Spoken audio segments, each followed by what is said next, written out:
Chapter 485. In the reception room, the black-haired youth looked at Xiao Luot in front of him and asked the question with a flat expression. His golden pupils stared closely at the girl's eyes. When she heard Luoya's question, the reddish-brown-haired young lady's body stiffened unnaturally for a moment. Gu Lacey was an advanced source rank 3 transcended. She specialized in close combat and had an excellent compatibility with Xiao Luot, who was proficient in gem curse. With the black-haired maid by Xiao Luot's side, the girl's safety level would be qualitatively improved. And from another point of view, it was necessary to have a trusted aide by your side during the long journey. Is there anything more important than your safety on this journey in the wild? Zhang Lixing asked. Don't tell me that during this period, she won't be by your side? Hearing Luo Ye's rhetorical question, the reddish-brown-haired girl was speechless for a moment. The youth's question seemed normal, but if Xiao Luo wanted to deny it, it was equivalent to belittling Gu Lacey's professionalism as a maid and guard. It was also an insult to her persistence. Even if it was to hide her illness, Xiao Luo couldn't do it. Oh, Gu Lacey went to rest? Is that so? But in that case, what's with this cup of tea? This smell is from her, right? Not good. My dear is a bit too sensitive. She left before you came in. Gu Lacey was a little dizzy, so it took so long. The youth nodded non-committally to Xiao Luot's answer. He carefully observed the girl's situation and gradually frowned. Seeing Luo Ye's expression, Xiao Luot's heart couldn't help but jump. However, before the girl could change the topic, Luo Ye asked again. Of course, although I'm a little tired, my body is very healthy. The black-haired boy's question echoed in the room. The girl, who was somewhat prepared, pretended that nothing had happened and asked a question back. She reached for the teacup in front of the table. However, to the girl's surprise, Luo Ye's expression suddenly sank after hearing this answer that she thought was flawless. Seeing the rare serious expression on Luo Ye's face, Xiao Luot's heart was flustered, but she couldn't figure it out. She could only cast an inquiring look at the youth, but Luo Ye, who was opposite her, didn't say anything. Xiao Luot, do you think I understand you? In response to Luo Ye's strange question, Xiao Luot seemed a little confused. Her emerald eyes stared at the young man in front of her, as she recalled the days they spent together. After a moment of hesitation, she nodded. Nothing. I just wanted to hear your answer, because I was wondering if my feelings for you had been underestimated. When the red-haired girl heard the youth's words, a slightly puzzled expression appeared on her face. Luo Ye nodded, looked at Xiao Luot and said softly, for example, you like to drink mixed flower tea. The water temperature is about 70 degrees, and your favorite food is strawberry-flavored macarons. You wake up early in the morning, and you can't sleep at night if you don't read some documents. People often don't put in as much effort as imagined when interacting with each other, especially for an independent girl like Xiao Luot. Even Bruce, as her biological father, didn't care much about her. Chapter 486. What did Gu Lacey usually do? Luo Ye used to think he understood this very well. When he first met Xiao Luot, the relationship between the young man and the girl was not as harmonious as it was now. Luo Ye put in a lot of effort to take care of this potential customer, including making good tea for the girl every morning and thinking of food to suit her taste. Previously, Luo Ye took care of her from the perspective of a guest and a friend, but now he was the closest person to the girl, and what he needed to do was far more than simply pouring tea. Hearing the black-haired maid's answer with a smile, the black-haired young man asked. He looked at Gu Lacey and didn't think that this was the job of a maid. The black-haired young man was puzzled, but Gu Lacey didn't waver at all in response to Luo Ye's question because this was indeed what she needed to do every day, but it was only limited to this period of time. She didn't need to do anything to achieve the goal of intimate contact between the two, which was why she decisively chose to collapse at that time. It's already to this extent? Realizing that his goal had been achieved, Gu Lacey stopped talking after a few words and suggested that the young man go to Xiao Luot's side first. Luo Ye nodded, said some words of blessing, and left. Luo Ye naturally did his best to take care of Xiao Luot, but while maintaining the girl's life, Luo Ye also had more important things to do, and that was to find out the reason for the girl's current cursed illness. Just like what the young man said to dispel Xia Luo's worries, Bruce had lived with Xia Luo for many years, so why did the girl only get sick recently? Whether it was from the human body's immune system or supernatural power, wasn't Xia Luo, who was weak as a child, most likely to get sick? After thinking about it, Luoya felt that it was strange, but he didn't have any clues. In desperation, he decided to take care of Xia Luo first. However, he didn't expect to receive a huge challenge as soon as he took office. More than 10 minutes later, in Xia Luo's room, the black-haired young man looked at the girl in front of him with a puzzled expression. On the sofa in front of him, the reddish-brown-haired girl was holding a teacup with a blushing face and was silent. Luoya caught up with Xia Luo's convoy this morning. After a period of waiting and talking, it was already morning. Normally, Xia Luo would have arranged this time, but the girl seemed to be hesitating about something. This morning, Xia Luo wasn't in a good state. When she knew that Luoya had caught up with her, she was arguing with Galacy and didn't even get out of bed. Because she was afraid that Luoya would find out, Xia Luo had been putting on makeup and changing clothes with the help of the maids while the young man waited. In fact, she hadn't even eaten breakfast until now, and that was to take a bath. Looking at the puzzled Luoya in front of her, the reddish-brown-haired girl couldn't help but lower her eyes and look at her reflection in the teacup silently. But it was summer now. If she didn't take a bath, although it was unlikely, what if there was a smell? The sound of knocking on the door broke the awkward silence between the two, making the reddish-brown-haired girl feel slightly relieved. Luoya went to check, but to the girl's surprise, it wasn't some trivial report from outside the door, but the black-haired maid's full support. Schedule? Great, I don't know what to do. Chapter 487. In the bathroom, the black-haired young man looked at the girl with her back facing him. His golden pupils suddenly contracted. After asking the question, the reddish-brown-haired young lady also fell into silence. Putting everything else aside, the Austin Empire represented by Lillian, who stepped onto the ladder of adulthood with Luo, had always been Luo Chet's sworn enemy. Xia Luo, the young lady of Sorofia, and the Austin Empire's princess were also known to be at odds with each other. If Xia Luo knew about this, it was almost impossible for her not to be angry. Wait, as expected, forget it, there's no need to answer. Sorry, I don't mean to control you. We don't have any actual relationship. This kind of questioning is making you uncomfortable. Hearing Xia Luo's words, the black-haired young man hurriedly shook his head to deny it. Although Xia Luo and him did not have any official relationship, the feelings between the two were very real. In Luoya's eyes, Xia Luo was already someone he would never leave. Even if he was controlled a little, Luoya would not mind. Even if I act like the mistress of the house? Recalling the girl's shares in the financial report of his family, the black-haired young man helplessly raised the corner of his mouth. Xia Luo was stunned for a moment, but after blinking her eyes, she also laughed. Idiot, it's because it's you that I'm open. Hearing Luoya's soft words, Xia Luo's body couldn't help but tremble. Then, she lowered her head slightly and tightened her arms a little. Suddenly, a mixture of shyness and warmth rose in her heart. After experiencing the dangers of the historical fragment together, their relationship quickly became closer. Luoya began to gradually give up his authority to the reddish-brown-haired young lady. Xia Luo originally thought that Luoya trusted his ally Luo Chet because of various things, but it seemed that was not the case. Well, actually, it's mainly to prevent father from going back on his words. Wait, why did you turn around? Looking at the boy who looked away awkwardly, the reddish-brown-haired girl confirmed her guess. For a moment, she only felt a warm current surging in her heart, and she was even a little speechless. Faced with this situation, Xia Luo had no choice but to plead with Ka Dia face to face, hoping that she would be allowed to contact Luoya. After many efforts, the Marquis finally agreed not to interfere in the matter between the two. Although father looks like he doesn't care about anything, that's not the case. The Akat family's military expenditure is very high, and father values this part very much. After all, the main reason why Ka Dia objected to Xia Luo and Luoya being together was that the Akat family wasn't short of money.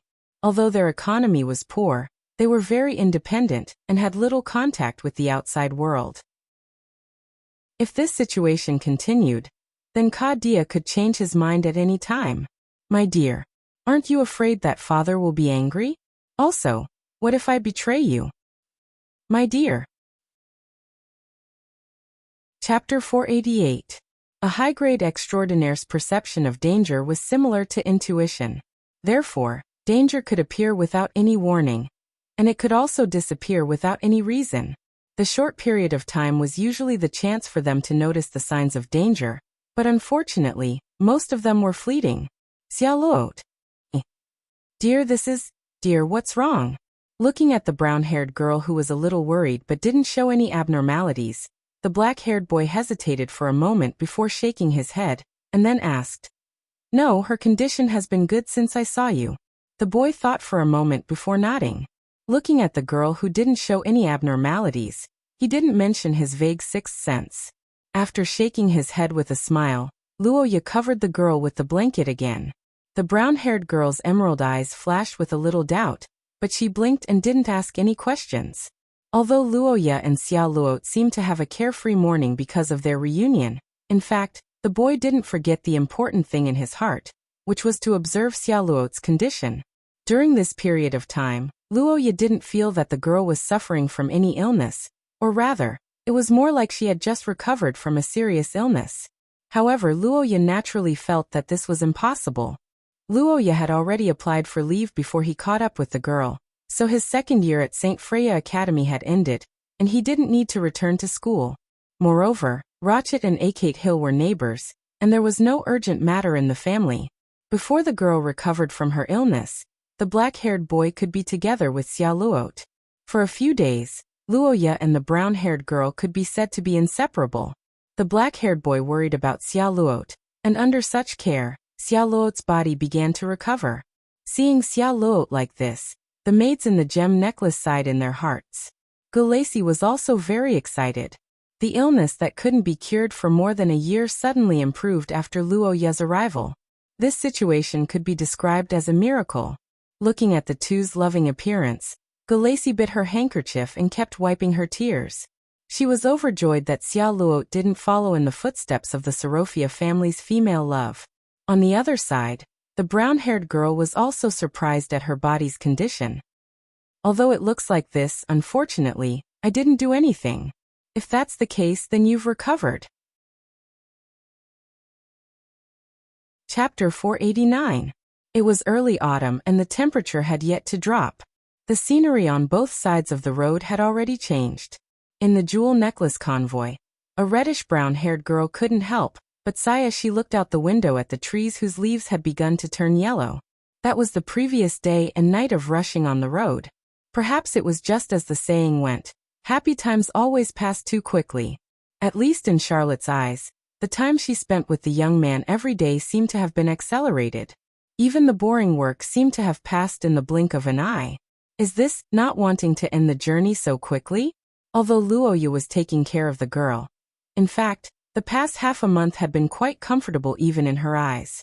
However, unlike Xiaoluo, Luoya's comfort didn't come from escaping from the complicated affairs of the world, but rather from peace. To some extent, Luoya could be considered the king of resistance. After all, the pressure of having someone constantly watching your life was unbearable for most people, not to mention fighting with an unknown enemy. This required an extremely strong psychological quality, because the opponent's methods were likely to be beyond one's expectations. The Tyrant priest was the best example of this. Remember in a second. The black-haired boy, who was a little surprised, sighed slightly and then pulled his attention back to the girl. After thinking for a moment, the boy felt that it was necessary to let Xiaoluo use the last time of the journey to relax. Dear, what did you say? How suspicious. Xia, due to the good living standards and natural conditions, most people yearn for big cities and a bustling and lively life. They didn't have much interest in natural scenery, but occasionally, the beauty of nature would be recognized by people, and Delhi's love forest was one of them.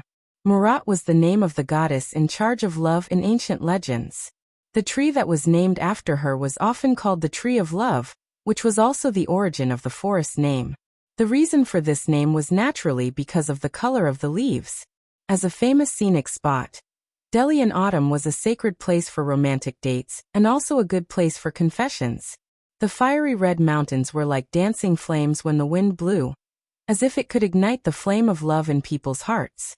When such a scene fell into the eyes of a young girl in love, even Xia Luot couldn't help but feel excited.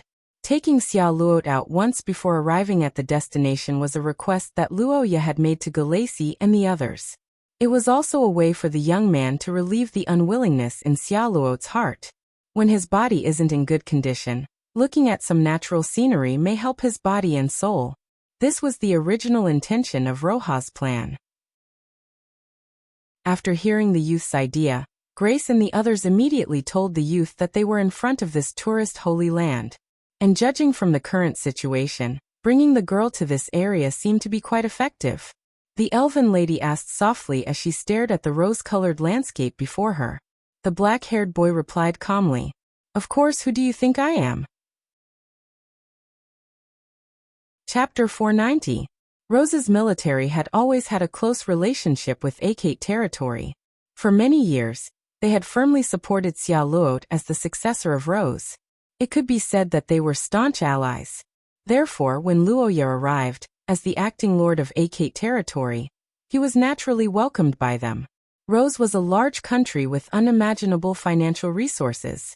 They had a first-class medical team and countless capable people. As the eldest daughter of the Sorofia family, Xia Luot would definitely receive perfect treatment after returning to her country. Not to mention, her illness was similar to Bruce's curse.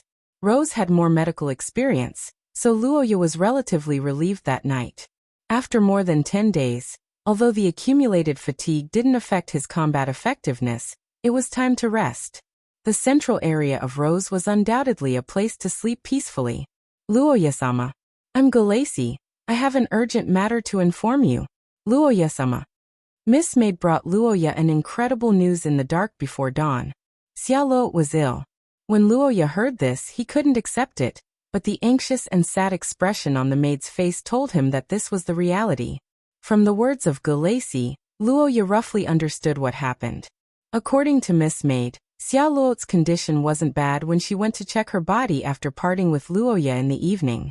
After the treatment, the medical team of the Sorofia family thought that although the eldest daughter's body was weak, there was nothing serious. After the joint meeting, Bruce, as the president of the Rose Commercial United Nations, stayed in the front line and hadn't returned yet.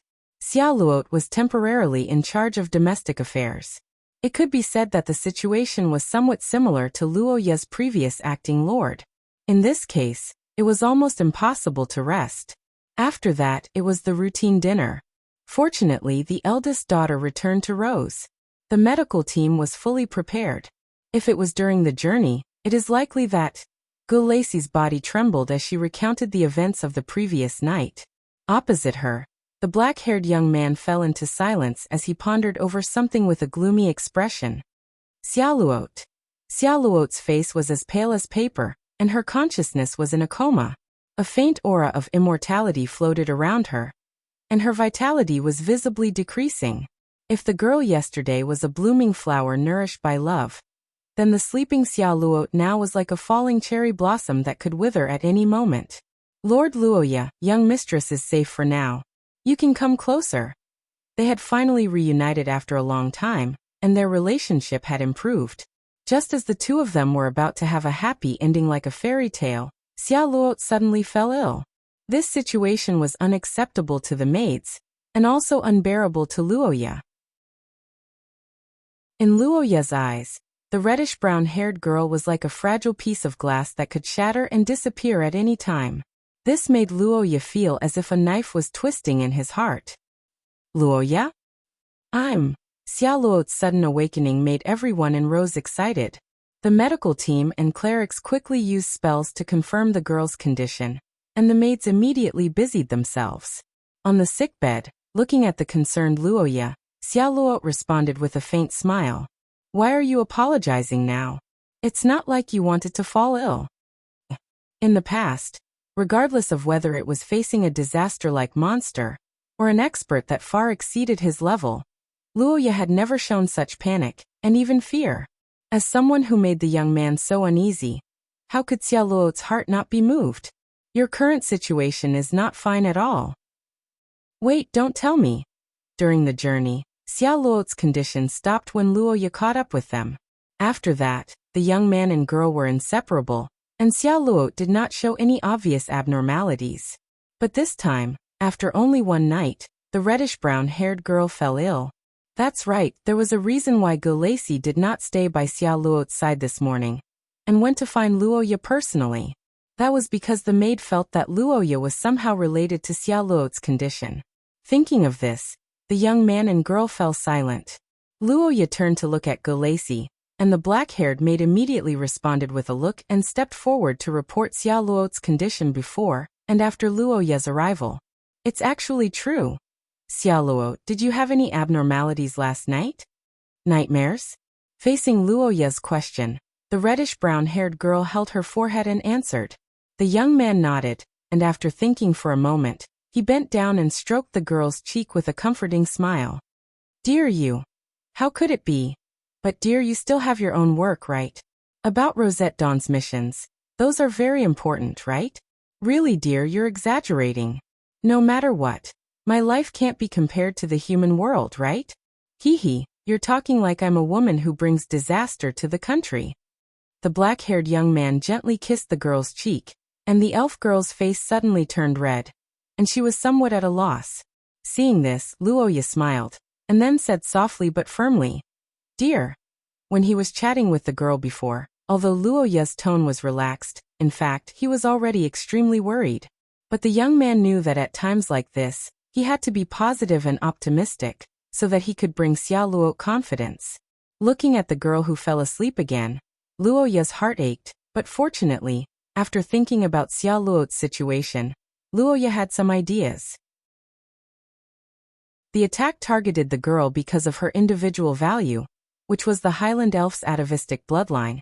And once this was the focus, combined with the fact that she would not get sick when she was with Luoya, there was only one possible choice. Thinking about the ancient monsters in his mind, the black-haired young man's golden pupils gradually lit up, flickering with killing intent like candlelight. Chapter 491. In Xia, the name Gem Curse was a general term. It was a curse cast by the soldiers of the Rose Commercial United Nations with good equipment. But in fact, it was just a generic term for Gem Curse. That's right, the only real users of Gem Curse were the descendants of the ancient Sophia dynasty, which was the current ruler of Rose, the Sophia family. Like many curses of other factions, Gem Curse required some medium to activate. However, unlike other factions, the catalyst for Gem Curse was often beautiful and expensive gems or minerals. In short, it was the currency and hard currency of human society. The Highland Elves, who had the wealth perception and were proficient in astrology and divination, did not lack these earthly treasures. In the ancient times when mythical creatures existed, precious metals were actually not the most expensive things. Compared to the rewards of the gods, the corpses of powerful monsters were more valuable. Unfortunately, countless years later, the Highland Elves were buried in the long river of history. As the descendants of the Sophia family, the Gem Curse had long lost the glory of their ancestors. In fact, even in the family, there was only one person who could truly master Gem Curse, and that was Xiao Luo, who had the bloodline of the atavistic bloodline. After Xiao Luo fell asleep, the black-haired boy immediately realized that something was wrong. He ordered Gulacy and the others to collect information and conduct an investigation. The goal was to find the cause of Xiao Luo's illness. Remember, not leaving was just a delaying tactic. If he wanted to solve the problem, he had to find the source of the girl's illness. After reading various records of the Sophia family, some speculations gradually formed in the boy's mind. If Xiao Luo's illness was caused by a curse, then the principle of the curse must be followed. Under normal circumstances, the girl, who was affected by the curse, should not be more ill than Brosnan, who was the source of the curse. However, the truth was the opposite. Could it be because Xiao Luo's level isn't high enough? Hearing Gulacy's words, the black-haired youth couldn't help but stare blankly. Only now did he know that in this year, although the red-haired girl wasn't in front of Luoya, as one of the chosen ones of this world, The speed of her strength didn't slow down at all, especially before the joint conference of the various countries. In order to not lose momentum, Xia Luo deliberately chose to advance and succeeded.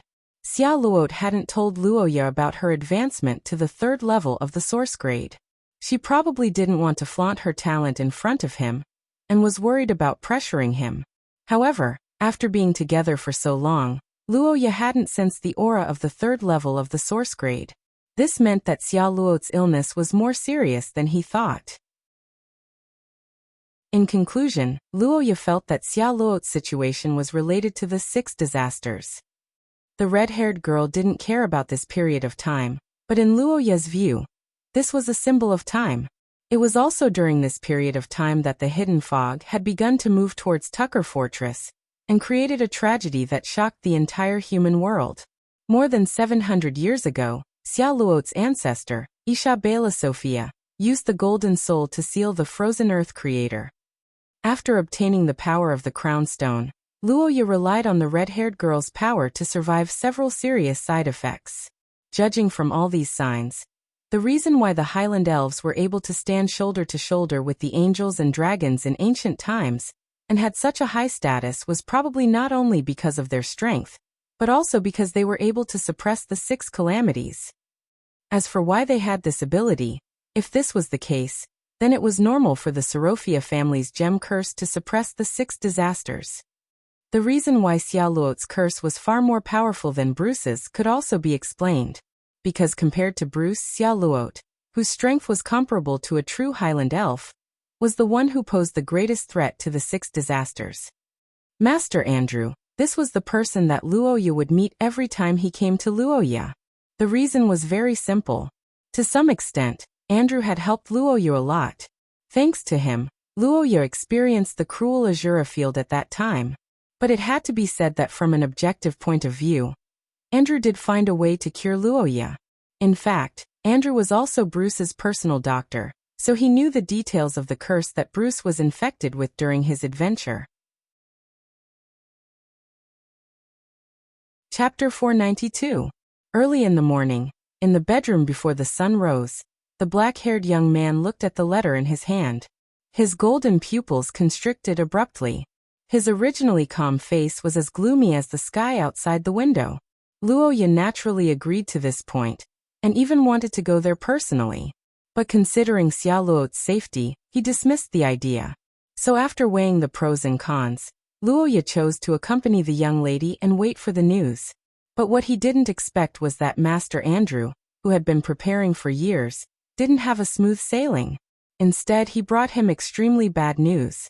According to the contents of the letter, after Andrew and the others used a spatial spell to teleport, they traveled through the night to the underground ruins that they had explored in the past.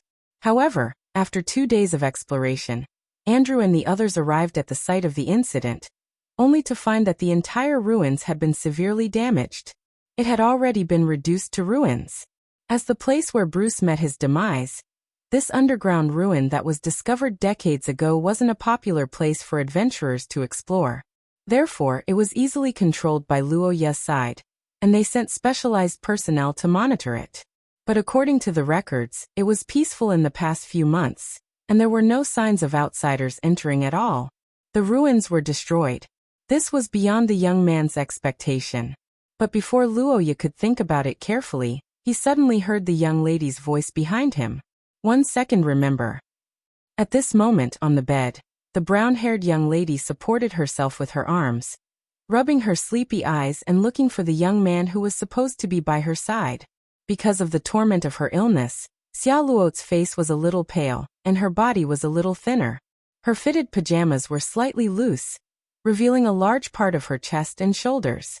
The young lady who had just woken up and was looking for Luoya softly was unusually cute, just like a sleeping beauty who had just woken up and was calling for her knight.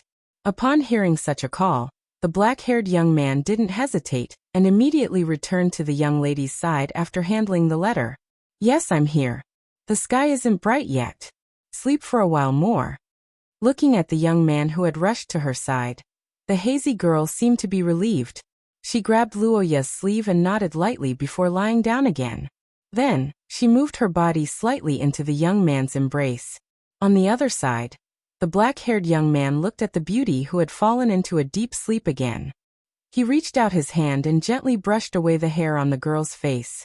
Because of her Highland elf bloodline, Xia Luo had been managing the family's affairs since she was a child. She had gone through many trials and tribulations, and was very independent. Although she was in love with Luoya, she didn't like to cause trouble for him. She even wanted to hide the curse from him. The black-haired young man was naturally happy to see such a situation. Or rather, it was Luoya's dream to become the pillar of support in the heart of a strong young lady. However, after reading this morning's letter, Luoya's heart was in a mess. On the other hand, after reading the letter, the most likely but also the most unacceptable conjecture gradually emerged in the young man's heart. That was the source of Xia Luo's curse, which was one of the 6 calamities. And this ancient monster had escaped after being activated. Looking at the sleeping girl, Luoya's expression became unprecedentedly serious. If the curse came from one of the 6 calamities, then it was the worst news for Luoya and the others. Because so far, humans didn't have any means to accurately detect these terrifying monsters. This was a popular proverb in Xia, which was often in times of war. It was also the voice of the people in this era. In the distant eastern front line, after several probing confrontations, the human alliance and the mutated race had begun their official battle. Small-scale encounters no longer occurred, and large-scale positional warfare gradually became the main theme. Among the fortresses that were heavily defended by several major countries, there was a Tucker fortress whose combat strength was far lower than any other time in history. It was the Tucker fortress that was rebuilt after being devoured by the hidden fog. Although it had barely returned to its original size after more than a year of emergency repairs, it was still only strong on the outside but weak on the inside. Due to this strategic gap, the entire human fortress defense network had a serious flaw. Once the mutated race launched a large-scale attack, it was likely to be broken through. The enemy would directly invade the human world, and the frontline soldiers who were cut off from support would only have a dead end. There was no doubt that this was a courageous attempt. Probably only the veterans who survived the 4th war of the mutated race nearly 100 years ago dared to make such a decision. But while sighing at the courage of the older generation, a new problem arose. Because of the initiative to attack, the difficulty of the logistics work suddenly skyrocketed. Xia Luo, it's about time. Looking at the pale and tired girl sleeping, Luoya fell into silence for a while. He looked at Xia Luo with a distressed expression, but he didn't dare to wake her up. Although these documents are only about logistics, it is also related to the frontline battle. It may even affect the lives of some soldiers. I must finish it as soon as possible. Dear, please.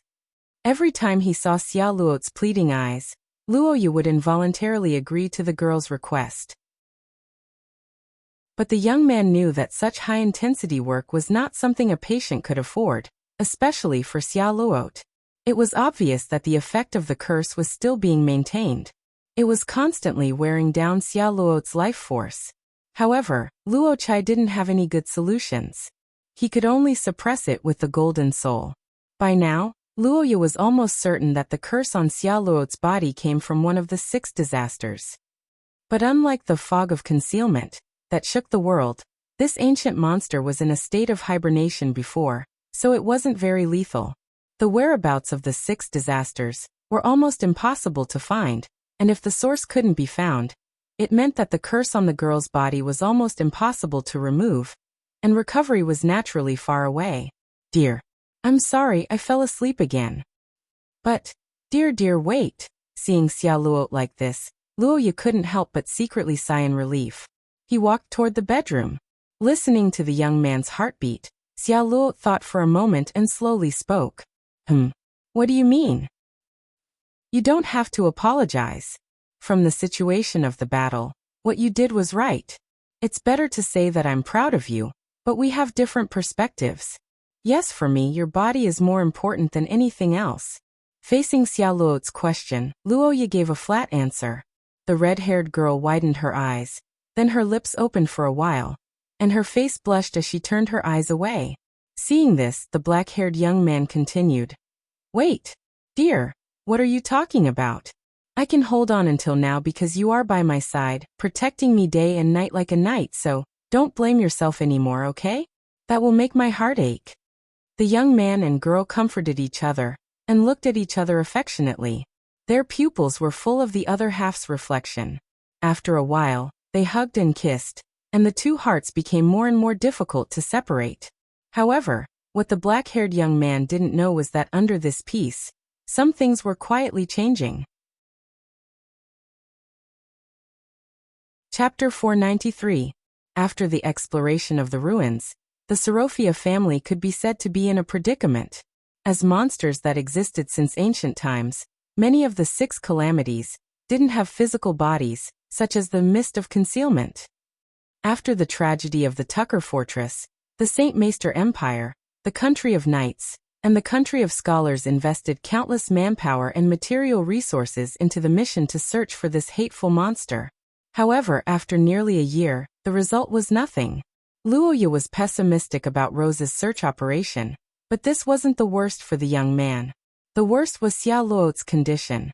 Although her condition had slowed down a lot, the reddish-brown-haired young lady's condition was still deteriorating. This could be proven from the various data provided by Rose. In fact, the young lady was indeed a little abnormal recently. She had become more and more sleepy. At night, by the candlelight at the dining table, a black-haired young man sat in front of the table, while holding the reddish-brown-haired young lady in his arms. One reason for this was that the two of them were inseparable. Luoya didn't want to let go of the elf lady in his arms. The other reason was because of her health. Xia Luo had been eating less and less recently. The young lady was a little picky about food, and now, she was even a little malnourished. The only exception was when she was in the young man's arms. The shy young lady naturally resisted Luoya's tyranny, but the result was forcefully suppressed by the young man. Physically, she was pressed back into his arms and turned her head away. Luoya's countermeasure was to keep holding her until the young lady ate. 1 hour wasn't 1 hour for each of them, but 1 hour for the total. In other words, if Xia Luo didn't eat properly, Luoya would starve after the time limit. In the beginning, the young lady didn't care about this. However, ever since she was picky about food, Luoya really didn't eat and starved herself for an entire night. Xia Luo didn't dare to fool around anymore. For the 100 Birds Hall, which had been tense for a long time because of Xia Luo's illness, the time when the two of them ate was the most relaxing time. However, today this situation changed. In front of the dinner table, the delicacies were already laid out. However, the youth's face did not have the usual smile, and the atmosphere around him was quiet and oppressive. He did not say a word, but the oppressive atmosphere spread to everyone in the dining hall. In front of him was the reason why Luoya was in such a state.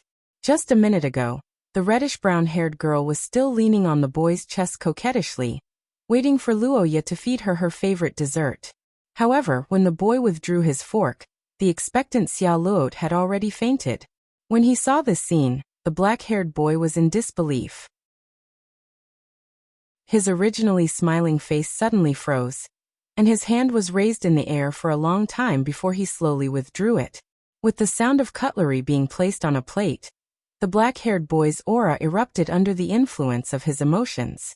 Xia Luo's sleepiness was a common occurrence during this period of time, but it was rare for her to suddenly fall into a coma like this. This was the first time she fell into a coma while interacting with Luoya. Looking at the pale and unconscious Xia Luo, the black-haired boy's mood was unbearable for a moment. He stretched out his trembling hand to touch the girl's cheek, but before he could touch it, his vision blurred. During this period of time, in order to take care of Xia Luo's emotions, not only Luoya, but all the servants in the mansion tried their best to maintain a smile. Even if the girl's illness was getting worse and worse, Gulacy and the others would never show sadness in front of Xia Luo. However, as Luoya's heart was broken by this inadvertent incident, the maids around him also lost control of their emotions and wiped away their tears. However, this short period of time was now interrupted by the illness. This made Luoya's mood difficult to calm down. After calming down and thinking for a moment, the black-haired boy softly called out, "Lord Luoya, I'm here." Is the medical team's result out? What about the ruins? I see. Xia Luo's illness this time, with the development of time and the development of the illness, gradually fermented among the higher-ups of the Rochit family. In order to save this talented heir, the only person with the atavistic bloodline of the Sorofia family, the Rochit family could be said to be doing their best. In fact, Xia Luo's father, Bruce, was anxiously rushing to the Rochit family. Even the military had begun to send people to think of a solution. But it had to be said that for the 6 disasters, more people didn't necessarily mean more power. Occasionally, in the middle of the night, Luoya would feel a kind of intuition similar to when the fog of concealment attacked the Tuk fortress. It was like being watched by something ominous in the dark. This feeling also appeared when he was with Xia Luo before. It could be seen that the enemy may have been watching them. Because of Luoya's arrival, they didn't dare to act rashly for the time being. So inferring from this, does it mean that the 6 disasters are far from growing to the strength they should have? After waking up from the coma, Xia Luo's body was very weak and her condition was very bad. However, when she found that dinner time had passed when she fell asleep, she panicked. Don't worry, I've already asked Gulacy to order a new meal. There's no time limit today, I'll eat with you. Well, the documents of the joint army have basically been dealt with. Just treat it as a rare rest. After the sudden accident, the two of them had a happy time. As time passed, Xia Luo's physical examination report finally came out. The medical team of the Sorofia family could be said to be a combination of Shiya's top extraordinary healers. Although they were helpless in the face of the curse brought by the 6 disasters, their physical examination and prediction of the condition were basically accurate. As far as the results were concerned, Luoya's previous guess was not wrong. According to many data, Xia Luo's condition had reached the verge of eruption, and the symptoms were that she was in a coma. If it deteriorated further, the girl was likely to not wake up and continue to be weak until she died. After reading this report, Luoya's mood was indescribable, but now he didn't have time to be sad and afraid because the maid in front of him was crying. Seeing such a pessimistic result, Gulacy, who had been holding on, finally collapsed. He didn't dare to let Xia Luo see this. However, Luoya knew that this was meaningless. As a high-level extraordinary, the girl was actually very clear about her own body, but she usually didn't say it. So that's the case, it's already to the extent that her life will be in danger if it continues to deteriorate. Dear, can I ask you for a favor? Under the candlelight, looking at the red-haired girl, Luoya asked in confusion. Hearing the young man's words, Xia Luo narrowed her emerald eyes and smiled as if she was recalling something. I want to see that rose-colored forest again. Chapter 494. For people who were about to meet death, any salvation from others was a life-saving straw. It was an existence that they should cherish and be grateful for. In theory, this argument was correct, but in reality, for some people, there were some ways of salvation that they could not accept. In Xia Luo's eyes, Luoya's plan didn't benefit the young man at all. Instead, he had to sacrifice his health and even risk death. This was unacceptable to Xia Luo, who valued the person she loved more than herself. The Fallen, this was the gathering of evil cultists that Luoya had been fighting against for a while. They had been enemies with the Chosen King family since 1,000 years ago, and their methods were unpredictable. They had created countless vicious cases in history, being targeted by such a mysterious organization, and falling into a weakened state was undoubtedly the biggest flaw. From the current information, the mother goddess of the 6 disasters and the savior are enemies. They can't fight together. This is a matter of faith, so it's difficult for the Fallen to know that I'm in a weakened state. On the other hand, Dean Antonio and the Vatican are searching for them on a large scale, so the Fallen won't have time to be distracted. That's true, but so what? My goal is to face all difficulties with you, whether it's the curse of the 6 disasters, or the attack of the Fallen, it's all the same. Living alone isn't happiness. My happiness is the happiness of 2 people together. Most importantly, I don't want our child to be motherless. 1 second, remember. That's right, we're blessed by Paytila, who's in charge of reproduction. Although we only did it once, but Maybe we're already pregnant. Hearing Luoya's words, Xia Luo's emerald eyes suddenly widened, and her breathing became slightly hurried. She lowered her head and touched her belly, and for a moment, her expression was conflicted. Now that she had experienced all kinds of hardships, the first half of her wish had been fulfilled, and after this night, there seemed to be hope for the second half to be fulfilled. When she thought that she might already have a little life in her belly, Xia Luo couldn't control her emotions and couldn't say the words to give up her life. Dear Xia Luo, do you know the vows that people make when they get married? Yeah, I know that too. I remember there's a line in it. Even sickness and death cannot separate us. Xia Luo's body trembled slightly when she heard the young man's words. She raised her head and whispered in disbelief. Well, in fact, I asked Paitila to make the ring not just as a curse vessel. Although I can't hold the ceremony because of your body, at least tonight when we become husband and wife, I want to put this ring that symbolizes love on your hand. Not only for your body, but also for our feelings.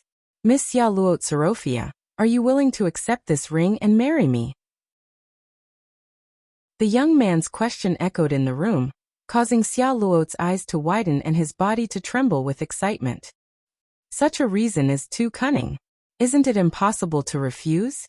Under Luoya's nervous gaze, Xia Luo raised her hand gently after a long silence. She smiled with tears in her eyes and said. The slightly choked words echoed in the room.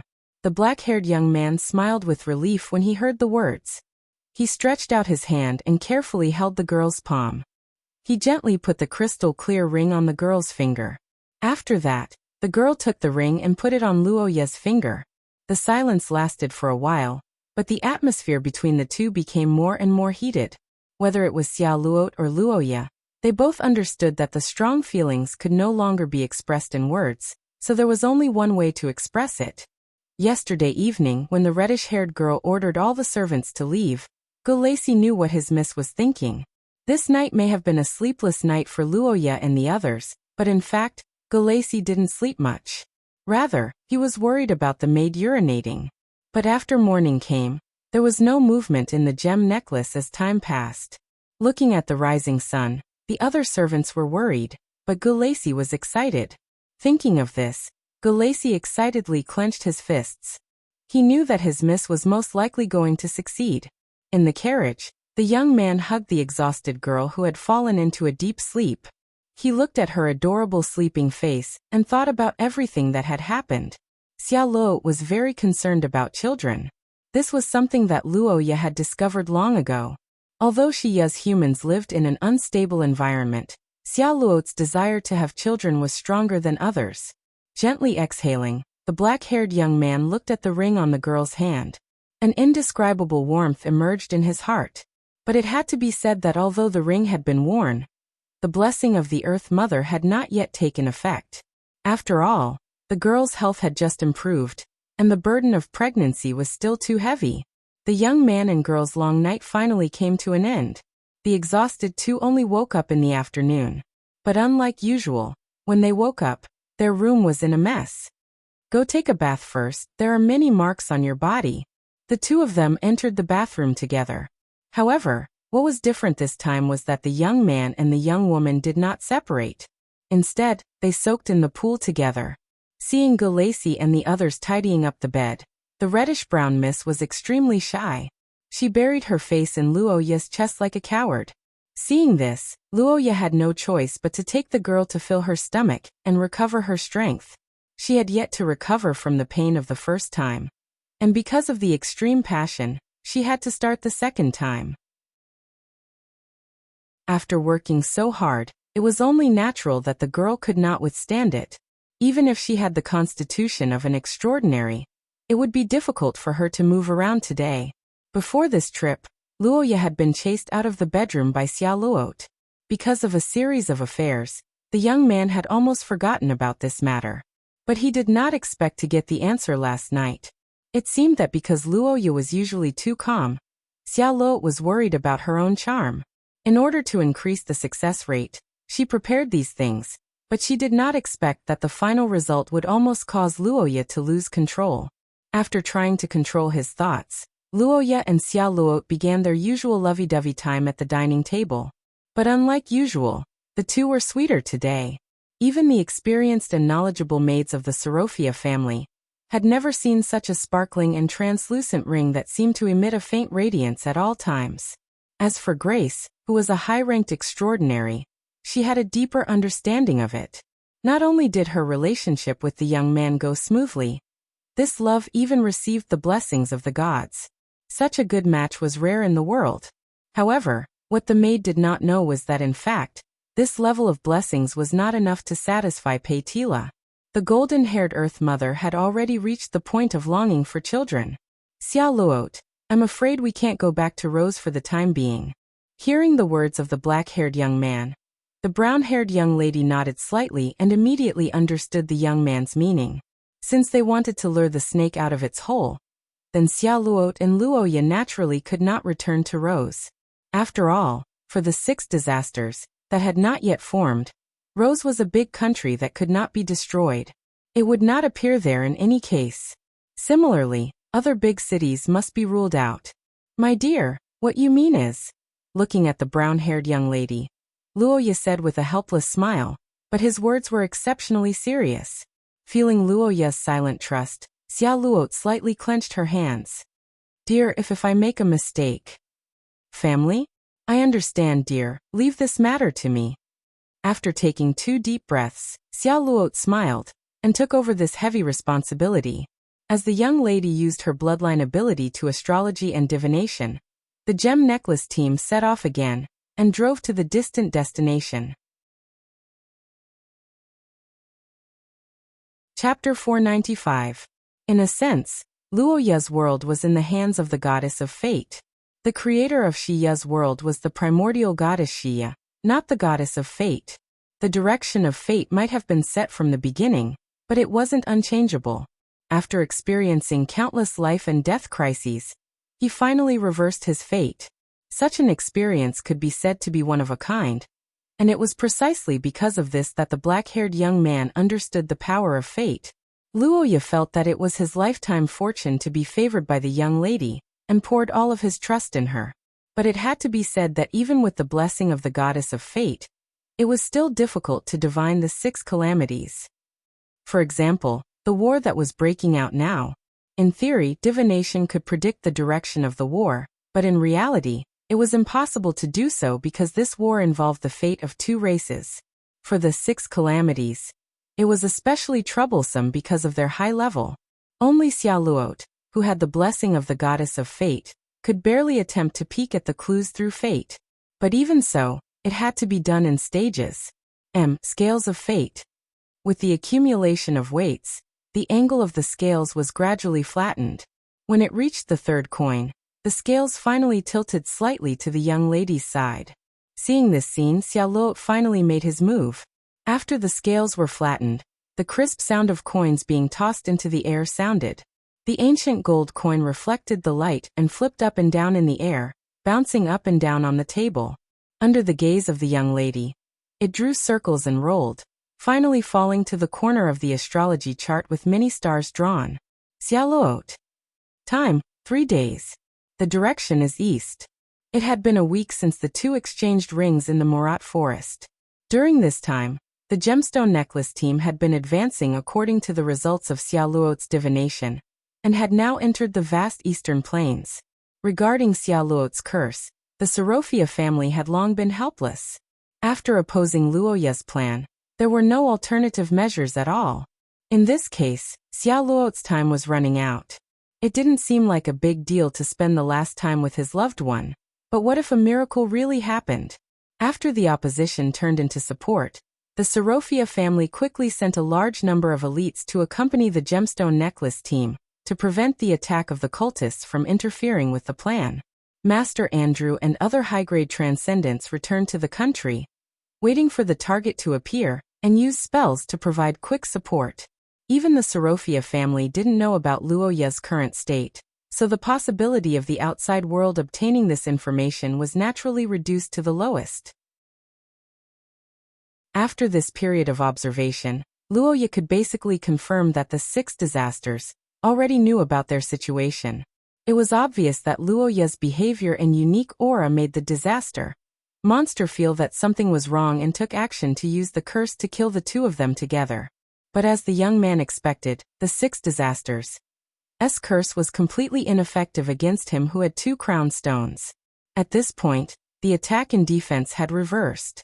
Luoya and Xiaoluo had become the waiting party, while the 6 disasters had to hide for a long time. This situation was obviously not what the other party wanted to see. If this situation continued, the disaster monster would definitely take action. Chapter 496. More than half a month after the start of the journey, Luoya and Xiaoluo's relationship further warmed up, but correspondingly, the state of the two people was getting worse and worse. For this situation, the maids who found that the two people's bodies were getting worse day by day were naturally worried, but for the boys and girls who were already prepared, this was equivalent to good news to a certain extent. Xiaoluo was lying on the boy's chest at this time, listening to the boy's heartbeat with a worried face, and Luoya was stroking the girl's back as if he was comforting Xiaoluo's emotions. Both of them knew that the expected day was coming. It's getting closer and closer to us. Well, it should be about time.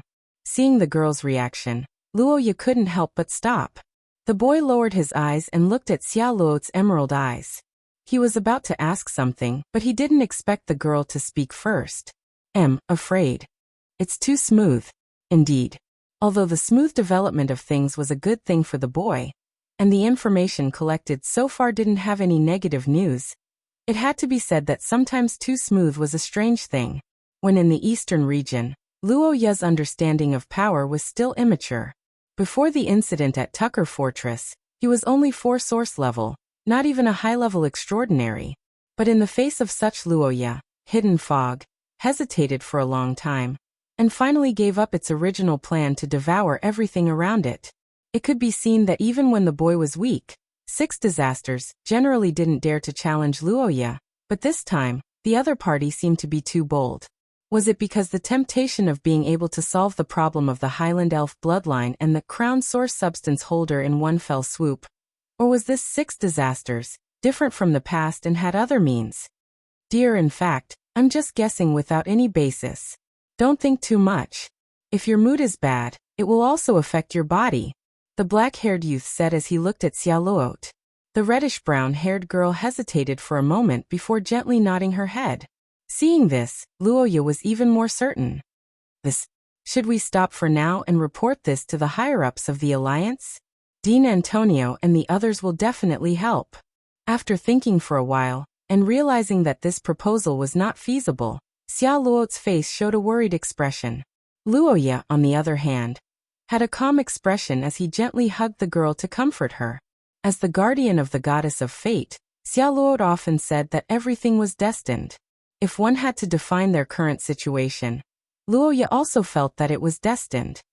It's fine. Actually, I've already made some preparations. Besides, I can't stop now even if you want me to. Chapter 497. When the tide of darkness appeared at the end of the horizon, within the jewel necklace caravan, a reddish-brown-haired girl was lying weakly on the bed. Her complexion was more serious than usual, and she looked weak as if she could disappear at any time. Finally, you've shown yourself? So it's like this. Cough cough. The black-haired boy wasn't surprised by the abnormality outside the window. After facing these monsters of disaster several times, Luoya was already familiar with this kind of heavenly pressure. However, this time, the boy didn't feel any fear in his heart. Instead, the anger that had been buried in his heart for a long time began to surge. The girl's current situation was hovering on the edge of eternal sleep. However, even if her life was hanging by a thread, the reddish-brown-haired girl only had the black-haired boy in her eyes. The worry in her heart was the same. Yes, he's afraid of the crown origin substance. I have to go, and only I can go. Her white jade hand reached for Luoya in front of her, but halfway there, she had no strength. Fortunately, before her hand fell, the boy reached out and grabbed her hand and placed it beside his cheek. Seeing this, the girl revealed a faint smile and said in a weak voice, "What?" The girl's voice echoed in the silent room. Although her words were weak, Xiao Luo looked at the boy with a mysterious power and exceptionally clear eyes. Although it didn't seem like much, in order to protect Xiao Luo's life, Luoya's body was already extremely weak. The girl wasn't the only one with a pale face, Luoya was also pale. Xiao Luo knew what it meant to let Luoya take off the ring. Without the sharing of life force, the girl who carried all the curses would almost certainly die. However, even so, in order to give Luoya a better chance of winning, in order to let the boy defeat the enemy and survive, Xiao Luo resolutely made this request. Let's not talk about how much help this will be for me. This ring is the symbol of our love. Before you hate me, I will never take it off. Xiao Luo, don't forget our promise. I will never abandon you. Hearing Luoya's soft reminder, the girl slightly widened her eyes. Of course, she remembered the promise they made to live and die together. She couldn't help but weaken a little. Even so, Luoya still couldn't be at ease. Luoya, who thought so, had a worried expression. After thinking for a moment, he silently activated the curse power. As if he was about to say goodbye before a battle, he leaned over and kissed Xiao Luo full of love. The moment their lips touched, the girl couldn't help but widen her eyes. Go to sleep. When you wake up, everything will be over. Good night, Xia. Chapter 499. Frozen Earth Creator. This was a monster that left a terrifying mark in Xia's history. When the giant's body was engulfed, the warriors in the distance couldn't help but stop their actions. They widened their eyes, not understanding why Luoya targeted his own tamed demon. In the sky, the monster of disaster let out a strange cry. Its eyes stared at Luoya as if it was restless. In the sky, the black mass of curses continued to surge and expand. The eyes of the huge figure flickered. Below, the black-haired young man faintly curled up the corners of his mouth. His eyes were filled with determination and murderous intent. No matter how powerful the Lord of Deathtide's curse was, it couldn't stop the other 6 disasters' ability. Just like what Luoya did, he used the twilight wind to seal off the sky, making it impossible for him to escape. After that, he used the Frozen Earth Creator as his weapon. In the middle of the freezing air, the black-haired young man reached out his hand. The crystal-like power of the crown condensed into a solid form. It drifted between heaven and earth with the howling night wind, penetrating into the deepest layer of the freezing air. Along with the influx of the crown fragments, the explosive power of the curse began to increase rapidly under the cover of the fog, using blood as the price to further increase the power of the curse. This was a method that Xia's cursemancers often used. However, to Luoya, this was a crazy move. Life towards death sensed the young man's condition and started to explode. The young man's body was surrounded by an extremely dense curse power, and it immediately caused the Lord of the Deadtide in the sky to be wary. After a short moment of restlessness, the Lord of Deathtide suddenly roared as if it sensed something. Its fierce scream was like the wail of the dead, causing fear to emerge from the hearts of all the creatures in the dark sky. In the next moment, a huge black mass of curses swooped down toward the black-haired young man. In this critical moment, the black-haired young man didn't do anything. Instead, he closed his eyes. On his body, a crimson radiance began to emerge together with the gushing cold air, intertwining and fusing with each other. Under the young man's smile, the fog gradually dispersed, revealing the figure of the Gulandair. However, this time the tall giant had changed his appearance. Floating ice crystals revolved around his body, and the majestic frozen earth energy became his armor.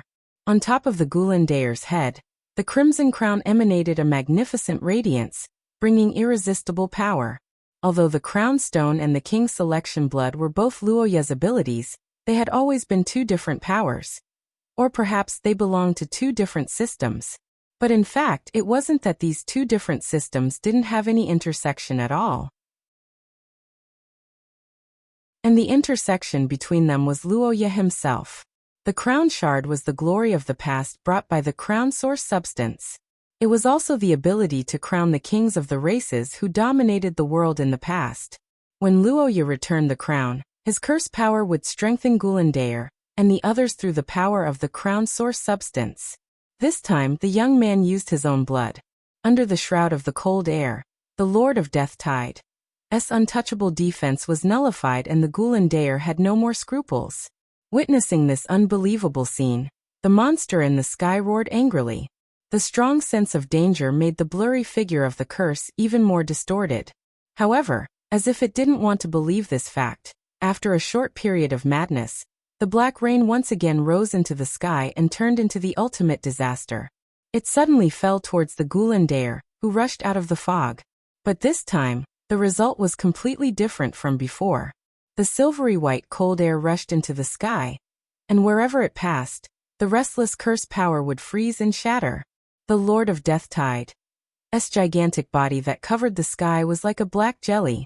The giant's fist penetrated through its body, and the monster screamed in agony.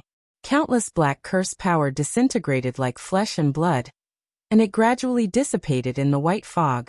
Before the broken body could recover, the black mass that covered the sky suddenly began to roll and shrink. In an instant, the vast night sky reappeared, and on the other side, the black disaster had turned into a meteor and crashed down. In the sky, the black mass formed by the curse power fell like a meteor and returned the sky to the stars. However, whether it was Luoya or Gelt and the others who were fighting in the distance, all of the extraordinary individuals present knew that it wasn't a desperate escape. It was a desperate gamble. Chapter 500. When the flickering light collided with the endless darkness, the violent repulsion of the curse caused the entire area to collapse. Luoya and the Lord of the Dead Tide's body also rapidly crumbled. Life towards death was indeed a skill that could reverse the situation and turn defeat into victory. But just like anomalies in vessels, the excessive power had begun to harm Luoya, and the young man knew that this was unavoidable. The black turbid current was unleashed under the rapidly depleting curse. In order to survive, the Lord of the Dead Tide had overdrawn its potential as one of the 6 calamities. The black-haired young man also poured his life into this attack. The giant's fist was like an unsinkable warship, riding the wind and breaking the waves of the Black Sea. Whether it was the starry night sky or the vast land, whether it was the ice that was harder than steel or the curse that almost no weapon could harm, everything was incomparably fragile at this moment. In the fierce clash, Luoya's consciousness gradually blurred, but his tenacious willpower allowed him to stand on the border of life and death and not take a step forward. Protecting the glory of mankind, leaving his name in history, and possible rewards appeared one after another. But in the face of these, Luoya didn't show too much reluctance until the figure of the red-haired girl appeared in front of him. Being attacked by this terrifying calamity was fate for Xia Luot. It was a fact that had been decided since the moment she was born and bore the bloodline of the Highland Elves. From this perspective, Luoya was actually the outsider who suddenly intruded into the battle. In fact, the Lord of the Dead Tide was indeed afraid of the crown, and didn't act rashly, but so what? If death was the girl's fate, then Luoya was the one who changed this fate. And now, he wanted to use his actions to prove that whether it was the terrifying calamity of extinction or the predestined fate, nothing could take the girl away from him. The source of the 6 calamities could be found to be the Mother Goddess, an existence that surpassed the gods in ancient times. It seemed to have inherited the Mother Goddess's level, and the power of the 6 calamities was also strange and unpredictable. Even the gods were not immune to it, let alone ordinary saints.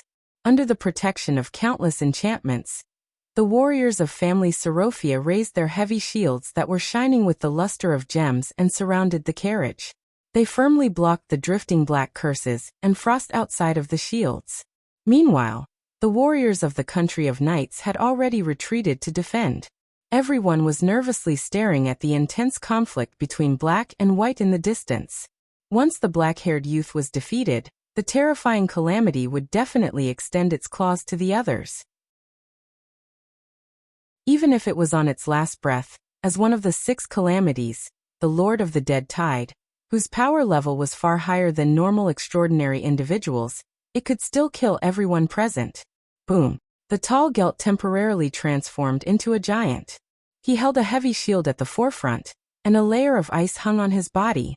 Selena and the others surrounded the carriage and released their spells, stabbing their weapons into the ground to stabilize their bodies. The sound of the explosion shook everyone's eardrums. The intense light illuminated the sky and the earth. Under the strong light, everything in the vicinity seemed to be buried in a white light. It was not until a few seconds later that the light slowly faded. After a brief moment of silence, the warriors crawled up from the ground and regrouped. The Cursemancers quickly repaired the enchantments that were almost completely destroyed. However, after that attack, no explosion, light, or shockwave appeared again.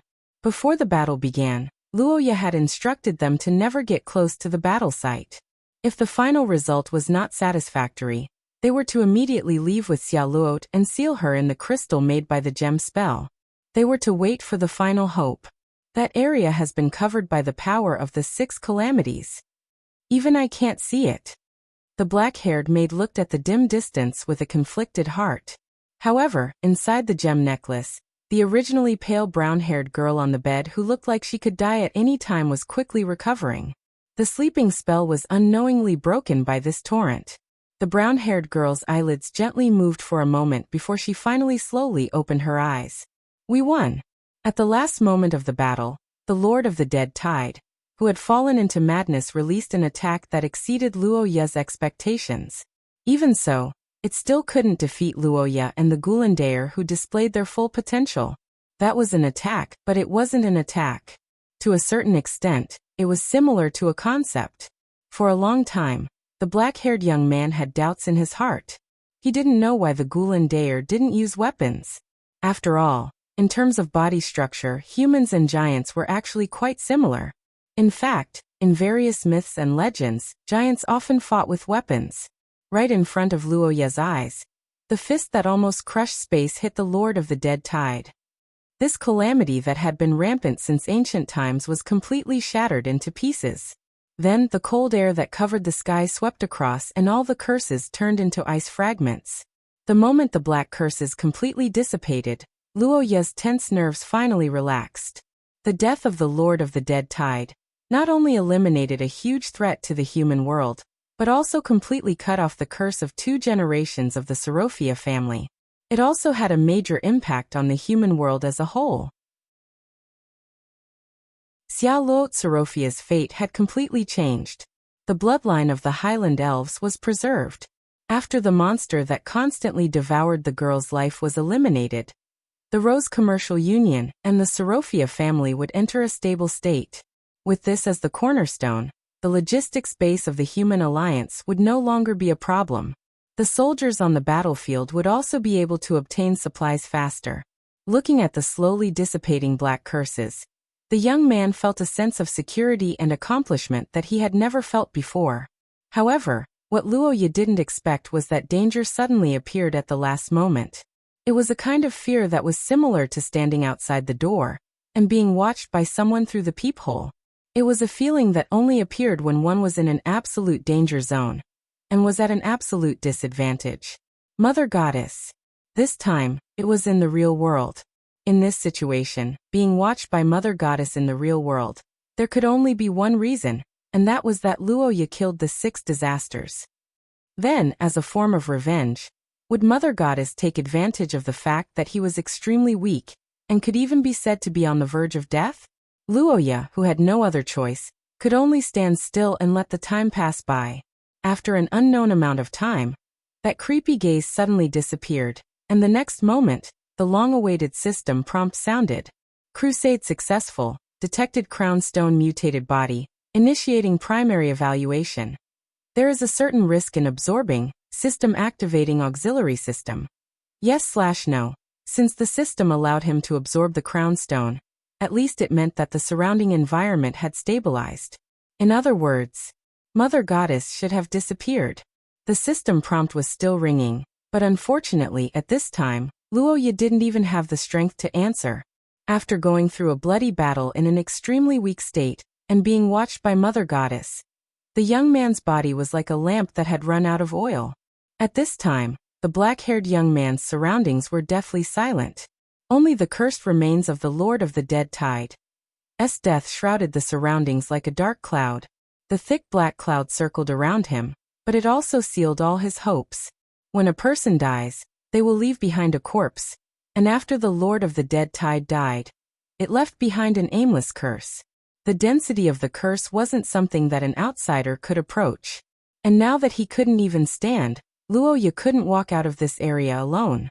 Dear. After the sudden warm light, a familiar sobbing voice sounded. The next moment, a red-haired girl suddenly appeared and hugged the boy tightly in her arms. Chapter 501. When the reddish-brown-haired girl opened her eyes from her deep sleep, the stars were already flickering in the sky. Looking at the stars that had escaped from the terrifying calamity, Charlot's consciousness wasn't clear yet, and her emerald eyes were filled with confusion. Time slowly passed. Not long after, the girl woke up and her eyes gradually glowed. Then her body trembled slightly. She widened her eyes as if she had understood something. Her emerald eyes were filled with surprise. Everything was telling her that the long suffering had ended. Of course, she immediately recalled the young man who promised to give her a new life before she fell into a deep slumber. She muttered the young man's name and struggled to get up. Her movement immediately attracted the attention of the maids. The maids excitedly supported the girl out of the carriage. Gulacy cried tears of joy when he saw Xiaoluot. The guards of the Sorofia family couldn't help but cheer.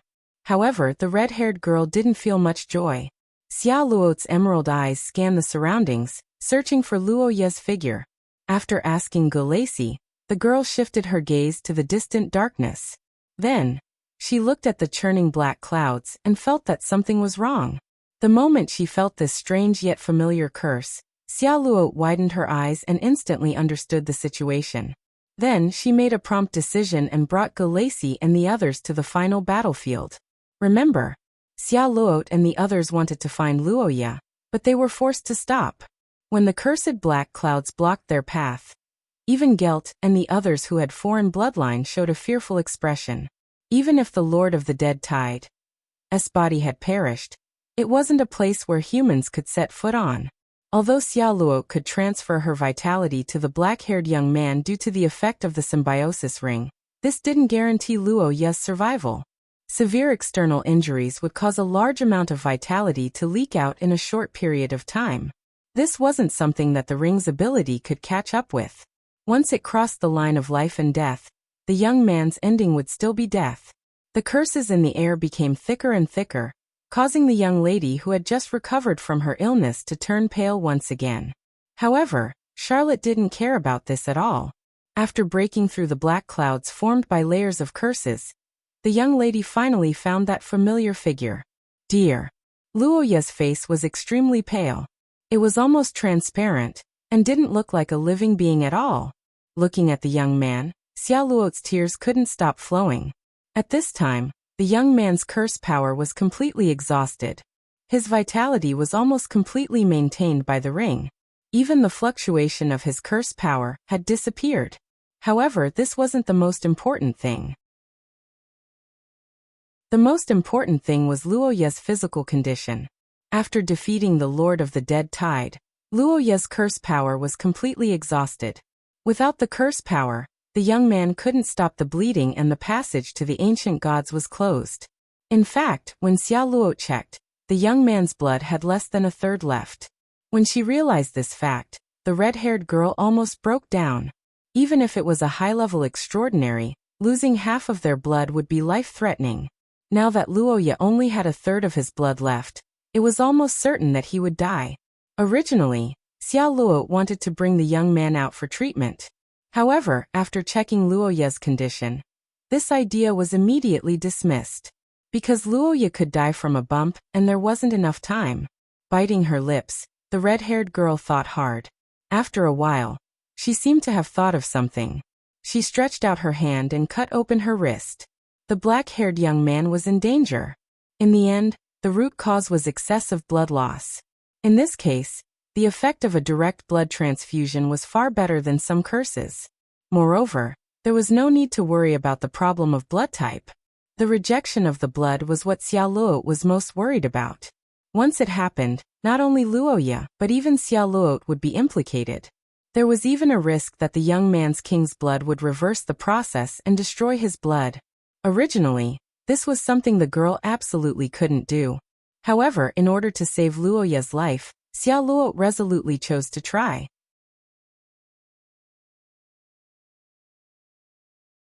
Chapter 502. In the past, Luoya had experienced several life-and-death battles, but it had to be said that even those unimaginable life-and-death battles spanning hundreds of years had never let the young man truly experience the taste of death. If it weren't for the ring of symbiosis that kept him alive, Luoya could be considered to have perished together with that terrifying disaster. And because of that, it was extremely difficult for the young man to wake up this time. After a long period of effort, Luoya finally recovered a little. The sounds in his ears gradually became clearer, and as his hearing recovered, many voices began to intermittently enter Luoya's ears. Move faster. Save your life first. First, it was the voice of the Sorofia family's medical team that he had heard before. Noisy reports and orders were in a mess, and the sound of spells being activated was incessant. And after that, it was a close distance, choked with sobs, but it seemed to be exceptionally weak. Such a large amount of blood loss was extremely dangerous, even for an extraordinary. It could even lead to brain death and becoming a vegetable. In order to prevent this from happening, Xiao Luo desperately tried to wake the young man up. After Luoya opened his eyes, he didn't see anything. To be precise, the young man's vision was pitch black. And as if sensing the abnormality in the young man's eyes, the reddish-brown girl asked in a trembling voice, "Ischemic blindness." This was a symptom that had a certain probability of occurring after a large amount of blood loss. It was almost incurable for ordinary people, but it could be recovered for extraordinary people whose bodies surpassed that of humans. In fact, this situation often occurred when soldiers on the front lines escaped from close combat. If in the past, Luoya sacrificed himself to save Xiao Luo, then this time, the young man really sacrificed himself for her. This sacrifice had far exceeded the level of lovers, and even the relationship between an engaged couple couldn't be compared to it. And because of this deep relationship, the young girl's heart ached. The sobbing young girl opened her mouth to apologize, but halfway through, she saw the young man shake his head slightly as if he didn't want to hear the apology from Xiao Luo. Looking at Luoya's reaction, the reddish-brown girl was slightly taken aback. Then she immediately understood what Luoya meant. Thinking of this, the young girl wiped away her tears and endured the heartache to change the topic. Looking at Luoya, who couldn't see her, the reddish-brown girl choked with sobs and held the young man's hand tightly. "I'm by your side, always, always by your side, and I'll never leave. So sob. Miss, I understand your feelings, but the spell is about to start." Listening to Gulacy's report, the reddish-brown girl quickly glanced at the nearby conjurers who were ready, then got up and kissed the young man's face. After saying this, Xiao Luo reluctantly left the bedside. The next moment, the room was filled with light. Countless gems emitted a variety of colors and gathered toward the young man on the bed. At the same time, Luoya felt a warm current flowing into his body and drowning him. This question didn't affect the young man too much. After all, in the past 2 months, Luoya didn't have the opportunity to see their abilities.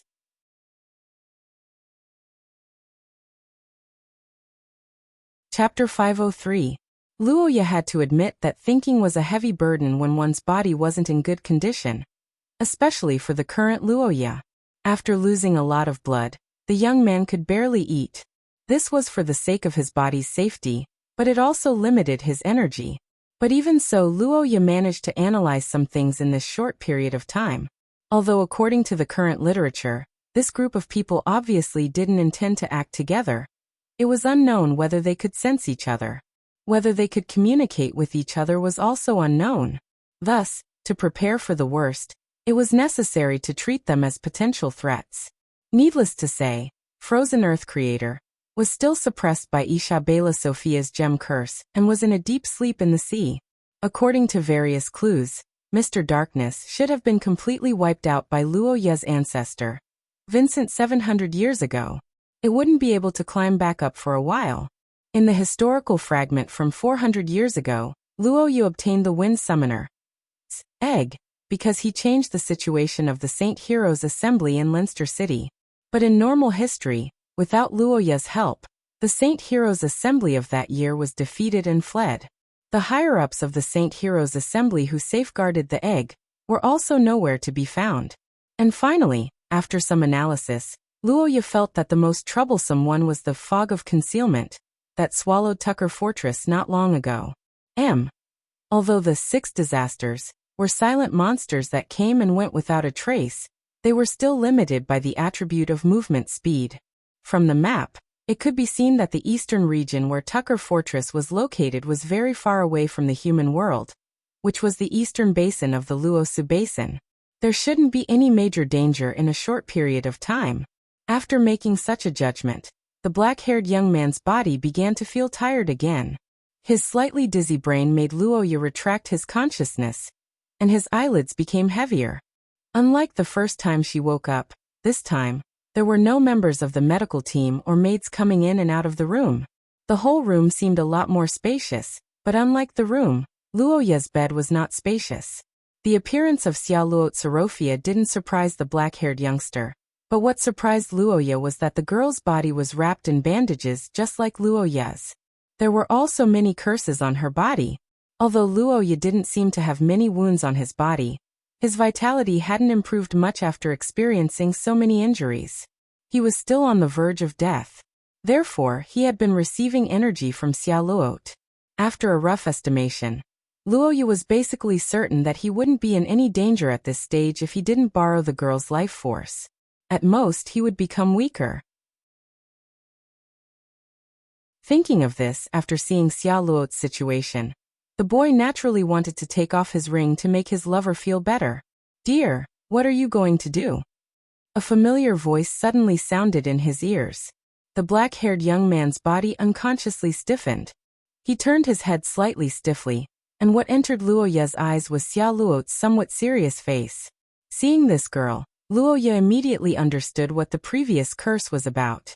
Luoya naturally didn't expect this, but facing Xiaoluo who discovered it, the black-haired young man still chose to stick to his idea after thinking for a while. "Liar, you can't even stand up right now, right? I don't think this is called fine."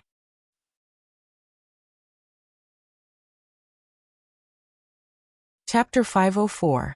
Although the Tsorofia family has now become one of the most famous families in Xia, in fact, they don't know much about themselves.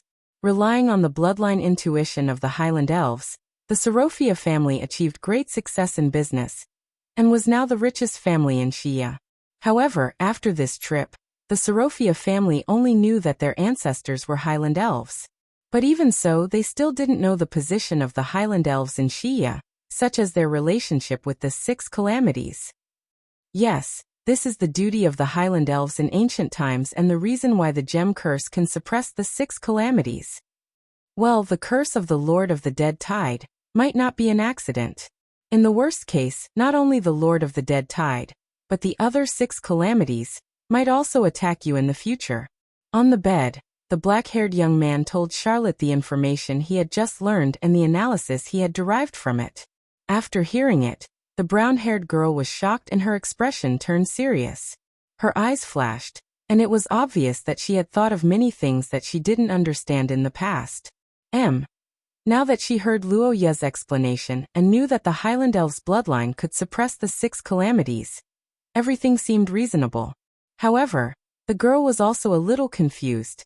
Although this was an important matter, it didn't seem necessary to mention it when they were talking about the next generation, right? You can say that. Although only one bloodline can be awakened, whether it's the Highland Elves' bloodline or the King's chosen bloodline, the suppression effect on the 6 calamities is very obvious, and the combination of the two may produce some unprecedented changes. Even if the Highland Elves' bloodline didn't awaken, it still had certain effects as a foreign bloodline. One of them was its affinity with the gem curse. In other words, if the child of Luoya and Xiaoluo awakened the King's chosen bloodline, then there might be a person with the crown source substance and the ability to use the high-grade gem curse. It was obvious that the calamities absolutely couldn't tolerate this situation. Although the intelligence of the 6 calamities shouldn't be able to distinguish the difference between humans and the Akate family and the Tsorofia family, they could still sense this sense of crisis. "Darling, you're saying The other possibility was that the 6 calamities didn't only want to take back the egg, they also wanted to kill Isabela, and the others to prevent Isabela with the Highland Elves' bloodline from coming into contact with Vincent of the Acate family, and giving birth to an existence that could threaten all calamities. For this conjecture, Roja felt that the evidence wasn't enough, so he didn't say anything. But the girl who guessed something clenched her hands, and was obviously uneasy. Seeing this, the black-haired boy thought for a moment and tried to persuade her. But isn't it too much of a coincidence that our 2 races would be attacked by those calamities as soon as we have a close relationship? Also, what about the child? Charlotte couldn't hide her worry as she looked at Roja pitifully. The black-haired boy was silent for a while. Of SS the S's? Of S S's, SS? Lord S. S's.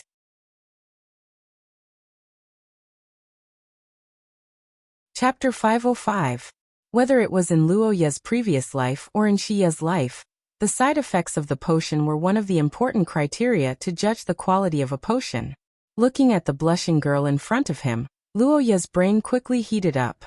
He didn't expect the Buelo Strong Resuscitation Potion Type 4 to have such an effect. However, after thinking about it carefully, he was somewhat relieved. Then, which function had deteriorated the most? When a person was sick, their energy would be weak, and they wouldn't have those messy thoughts. This could be said to be basic knowledge. In Xiaoluo's case, she had been in a state of near-death for a long time. In order to conserve energy, her body would naturally shut down some functions that wouldn't pose a threat to her life. The reproductive function was the most obvious one. In fact, after that night with Luoya, the 2 of them hadn't done it again. It wasn't that there was a problem with their relationship, but it was that their bodies didn't allow it. They simply didn't have that kind of impulse. Now, with a bottle of potion, along with the recovery of the body, it was normal for the instinctive part of life to become active again. Dear, it's so hot inside. Looking at the blushing elf girl, Luoya took the initiative to open his mouth and took the task. At the same time, he slightly sighed. Originally, Beyond the Lookout Strong Resuscitation Potion Type 4 was given to Xiaoluo by Luoya. Because the girl trusted Luoya, she didn't test the ingredients in advance. Now that there was a problem with the side effects, Luoya naturally had to solve it. At this moment, the black-haired young man finally understood what a complete set was and what a chain of consumption was. Under Xiaoluo's shy gaze, Luoya simply took out a heart-shaped small bottle, unscrewed the cap, and drank half of it in one breath. The taste in the mouth was incomparable to the Buelo Strong Resuscitation Potion. Because it contained the blood of a unicorn, the taste inevitably carried a faint bloody smell. However, it had to be said that the effect was immediate. Dear, what did you drink just now?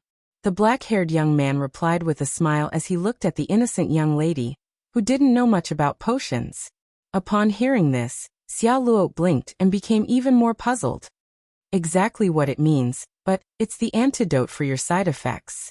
Just like that, their beautiful night officially began with the help of the medicine. It was no secret that Xiaoluo wanted to have a child.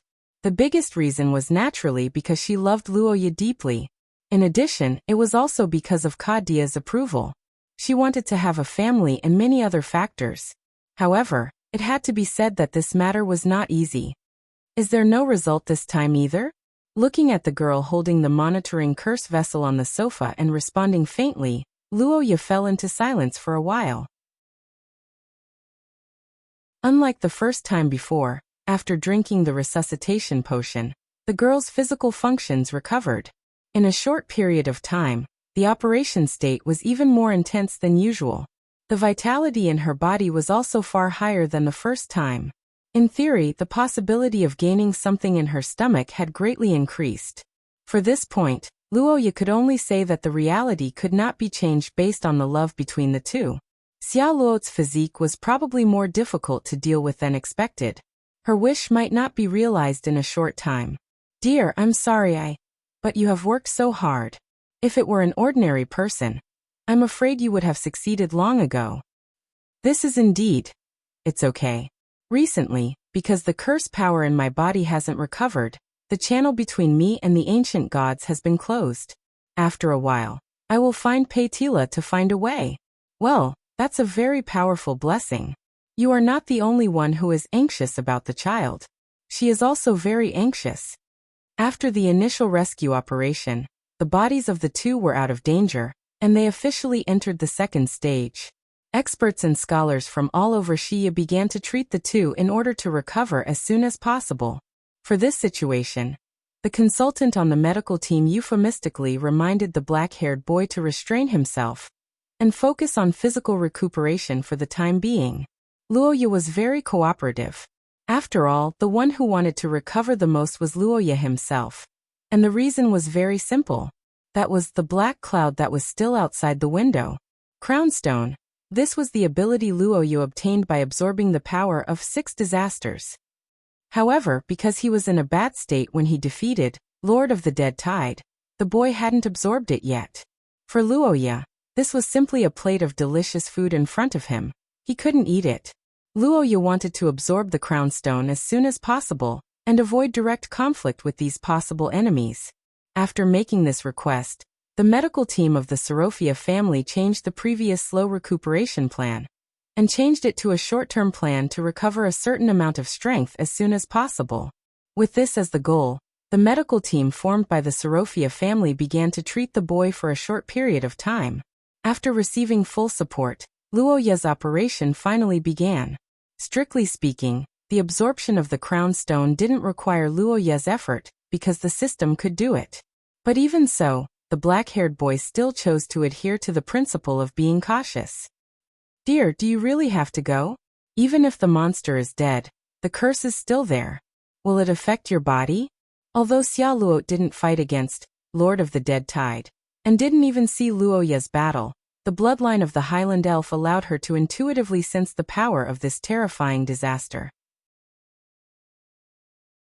The aura of the curse floating in the air was particularly familiar to the young lady. Looking at the young lady who was hesitating as if she wanted to hold on to his lover, the black-haired boy didn't immediately answer the young lady's question. After pondering for a moment, he turned around and cupped Xia Luo's cheeks with both hands. Then how about we go together? You don't need to be alone to absorb the crown stone. Besides, you've been in there before, right? The bloodline of the Highland Elf should be resistant to these monsters. Hearing Luoya's sudden invitation, Xia Luo couldn't help but look hesitantly at the dark curses under the night sky. It was rare that she didn't immediately answer the young man's question. Seeing the fear in the young lady's heart, Luoya couldn't bear it for a moment, but he didn't say anything to stop her.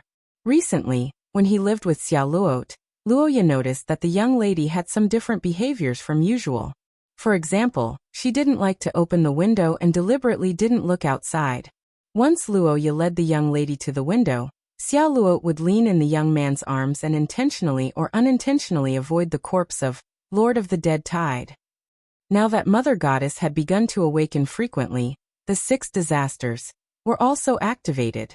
As the heir of the Highland Elf bloodline, Xia Luo was likely to encounter these monsters in the coming days. And Luoya might not be able to be by the young lady's side every time. As the saying goes, the way to overcome fear is to face it head-on. Luoya wasn't a psychotherapist, but he was able to accompany Xia Luo. This time, the young lady accompanied Luoya as a protector, and the situation was similar to the last time when she broke in to save Luoya. Will we be in there for a long time? Time passed by little. The two stood facing each other under the moonlight, and the surroundings were silent. The maids waiting in the distance looked at each other worriedly. They didn't understand why the young man and young lady were so quiet. Luoya's will was gradually consumed as time passed, and his thoughts gradually wavered. Looking at the stiff elf lady in front of him, the black-haired young man couldn't help but soften his heart. However, before Luoya said anything, Xia Luo suddenly took 2 deep breaths, raised her eyes, and gave a firm answer. Hey. You agree? Stroking the ring on her hand, the young lady's eyes gradually became firm. When she raised her head again, looking at the slightly surprised young man in front of her, a smile appeared on the elf lady's face. Xia Luo, the young lady said as she activated the curse vessel with her. The next moment, the golden soul expanded rapidly and rushed into the black curse. Surpassing oneself, This word had always been regarded as a difficult challenge, but it was also a sign of progress. Because it was based on the comparison of oneself and had nothing to do with outsiders, the difficulty of surpassing oneself was quite high, especially when it was related to some emotions. That was the love for the young man. Although she was very nervous at first, as time went by, the Highland Elf bloodline in Xia Luo's body felt the breath of 6 disasters, and the spontaneous counterattack behavior had become more and more obvious.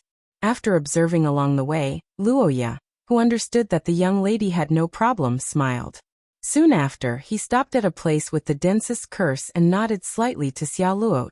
After a certain distance, the young man looked at his system and found a familiar prompt. System determination, absorbable. Estimated cost of 100,000 gold coins. Do you want to absorb? Looking at the problem that appeared a few days ago, the black-haired young man couldn't help but raise his eyebrows. He didn't expect the price to be so cheap this time. Before, whether it was Frozen Earthmaker or Wind Summoner, they were all absorbed by Luoya when they were still alive. They had a certain level of self-consciousness, so naturally, they would resist. But this time, Lord of Dead Tide was completely destroyed by Luoya.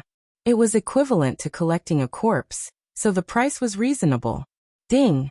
Collecting mutant. The golden soul that sensed the power of 6 disasters, shined brightly and firmly protected Xia Luo. On Luoya's side, the surging darkness gathered around him and gradually swallowed him. For Luoya, this was a familiar feeling from the previous 2 absorption, so the young man was very calm. However, what he didn't expect was that after the system began to operate, something that he had never seen before suddenly appeared in his mind. Chapter 506. In the past, Luoya never thought that there would be any unexpected gains from absorbing the 6 calamities. After all, for the black-haired young man, absorbing the 6 calamities consumed a lot of energy even with the help of the system.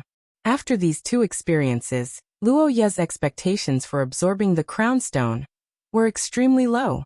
Although this time, it was similar to collecting a corpse, but for Luoya, it was basically a request. Such a low request could be said to be quite easy to satisfy. In fact, the first half of the absorption was indeed peaceful.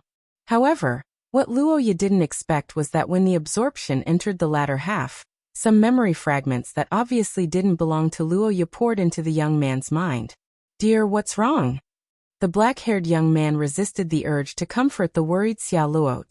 Then he shifted his attention to the numerous information in his mind, and quickly identified the origin of these chaotic memories. 6 calamities. They were terrifying monsters that had wreaked havoc in the long river of history and destroyed countless civilizations. Countless intelligent beings had tried their best to investigate, but to no avail. According to legends, the origin of these monsters was an existence that surpassed the gods, Mother Goddess. 1 second memory, as the saying goes, know yourself and know your enemy, and you won't be defeated in 100 battles. For the black-haired boy, the memories of the Lord of the Dead Tide might contain the weaknesses of the 6 disasters. And in order to find out the truth, Roha plunged into the memories of the Lord of the Dead Tide. Luoya had the experience of checking the memories of others in the past. However, unlike the soul fragments of his ancestors, the memories of the Lord of the Dead Tide weren't as rich as he expected. Instead, it was much more boring. Judging from the behavior pattern of the Lord of the Dead Tide, in these memories, it didn't have any predatory behavior. The specific way of growth was unknown. Luoya pondered for a long time, and speculated that it probably grew by absorbing magic elements in the air. This was also the current mainstream view in the academic world. Of course, since the memory wasn't complete, theoretically, there was a possibility of missing the predation scene, but the possibility was very small. On the other hand, Lord of the Dead Tide had a habit that caught Luoya's attention. Luoya had a lot of guesses as he watched Silver Moon through the Lord of Dead Tide as perspective. Such a thought appeared in Luoya's mind and quickly expanded. But after thinking for a while, the black-haired youth let out a sigh. Luoya, who was helpless against these conditions, sighed and continued to watch. As the young man continued to read, The images in his memory began to change dramatically. What was going on? 6 disasters are still in confinement. From the scenery just now to the current darkness, the Lord of the Dead Tide's memory seemed to be in reverse order. In other words, this should be the Lord of the Dead Tide's memory before it left the ruins. These confinement memories were especially depressing for Luoya. Moreover, there were so many of them that the young man's enthusiasm couldn't help but fade. As time passed, the young man's viewing experience became worse and worse. However, due to the crown stone, Luoya couldn't take the initiative to stop it. If this darkness is combined with the information provided by Rose, then it should be in the ancient ruins, but to be honest, there is no value in it. However, just as the youth was sighing because he didn't get anything, an image suddenly appeared in Roha's mind. Although it wasn't good to be in the center of such a curse, it was different if he had a lover by his side. This wasn't just because the two of them could ignore the outside world to a certain extent, but more importantly, the young lady didn't want Luoya to enter this land of disaster alone. These curses that couldn't help but recall the near-death experience of the past made Xia Luo a little fearful. But compared to the fear in her heart when she almost lost Luoya after the battle, it wasn't worth mentioning at all. The scene of Luoya lying in the darkness with a pale face actually appeared in the young lady's dreams for several days after she rescued Luoya. Every time after she woke up with fragrant sweat, Xia Luo would be terrified. This was also one of the reasons why Xia Luo didn't want to be separated from Luoya. Just by standing here and looking at Luoya not far away, the red-haired young lady would feel a sense of security flowing in her heart. She felt that her choice to follow this time was right. But as Xia Luo observed, the young lady suddenly discovered that Luoya's temperament had changed a little. Could it be that something went wrong? Although these curses were powerful, they couldn't even defeat Luoya when they were alive, let alone after they died. But in the end, just as Xia Luo guessed, although there were many curses, Luoya's current situation wasn't critical. In fact, the system's absorption was going smoothly. But during this process, the memories of the Lord of the Dead Tide made Luoya's heart heavy.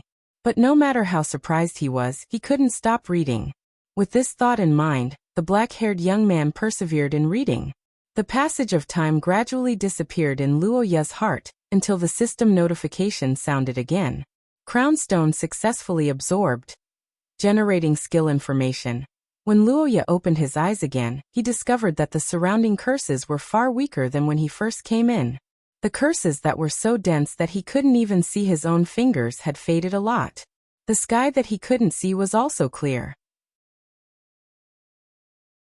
But unlike the starry sky when he first came in, it was now dawn. "Dear, is it over? Really, shouldn't you be thanking me at this time?" Hearing Charlot's exasperated ridicule, the black-haired youth rubbed his brows, revealing an expression of dizziness after overusing his brain. He then spoke again. "Oh, just thanking me? I think a man should be more practical." Wait. Dear. What's wrong? Xia Luo, didn't you want me to do something? I'm not used to dragging things out for too long," the elf lady said as she grabbed the young man's clothes tightly. Her face blushed and her ears trembled slightly. Her shy and cute appearance made Luoya's heart beat faster. The young man turned his head away embarrassedly. After thinking for a moment, he kissed the girl's cheek and put her down. The elf lady landed on the ground and let out a sigh of relief. Then she glanced at Luoya and complained softly. "I'm sorry. My emotions aren't too stable because I saw something earlier." Looking at the young man, Xia Luo blinked and naturally recalled Luoya's serious expression last night. After hearing Xia Luo's question, the black-haired young man nodded after hesitating for a moment. Luoya sighed and said these words. Xia Luo hesitated for a moment and didn't immediately ask. Instead, she suggested to go back and rest. Luoya revealed a smile and held Xia Luo's hand as they walked out of the cursed area. The two figures gradually left this land of death and headed toward the convoy under the escort of the maids. Reign of the Death Curse, side effect. Reduced vitality. After absorbing the 6 calamities, the crownstone was born. Although it was a powerful skill, it didn't have any surprising elements. The only thing that could be said was that the side effect might be fancy, such as the erosion time breath. In fact, in terms of attack power, Luoya felt that the Lord of the Dead Tide wasn't particularly powerful. After all, compared to the frozen earth energy, the activation of the death curse had a process. Powerful, extraordinary individuals might be able to hold on for a long time, and at most use it to exhaust their vitality. But in terms of consumption, which skill could be compared to the erosion time breath that could blow away time? It was undoubtedly a good thing that he obtained a decent skill. However, due to the memory fragments of the Lord of the Dead Tide, Luoya's mood couldn't be that relaxed. Looking at the young man, the brown-haired girl revealed a worried expression. Looking at the young man who obviously had something on his mind, Xia Luo couldn't help but ask. Luoya revealed a conflicted expression, and after a moment, he sighed and organized his thoughts. Origin? You mean the ruins that father went to? That? It's simple. Because it was locked up by someone. Luoya said and began to talk about everything that he saw. As the young man narrated, Xia Luo couldn't help but widen her eyes slowly. Fortunately, although the memory fragments were blurry, in addition to the images, there was a voice that Luoya could understand, which was the human language. As Luoya watched, he was surprised to discover the reason why the Lord of the Dead Tide appeared in the ruins and the initiator of everything. Collector Cardos Arde. Luoya only knew about this ancestor, and he had never seen his face before. The reason why Luoya could confirm that the person who appeared in the memory of the Lord of the Dead Tide was Cardos Arde wasn't only because of the ability that he displayed, but also because of the image in the memory fragment. To Luoya, this woman who visited was too familiar. She was the ancestor that he had always respected, Estrad Arde. After seeing this scene, a passage that Estrad said in the historical fragment immediately appeared in the young man's mind. Thinking of this, Luoya confirmed the identity of Cardos and his mood became excited. And the reason was simple. In order to obtain the knowledge of the Twilight Sage Association from 1,000 years ago, Luoya concentrated on collecting information, hoping to gain something to change the current situation. However, he didn't expect that Cardos would come to a conclusion that he almost couldn't accept. That is, the Mother Goddess is absolutely not to be trifled with.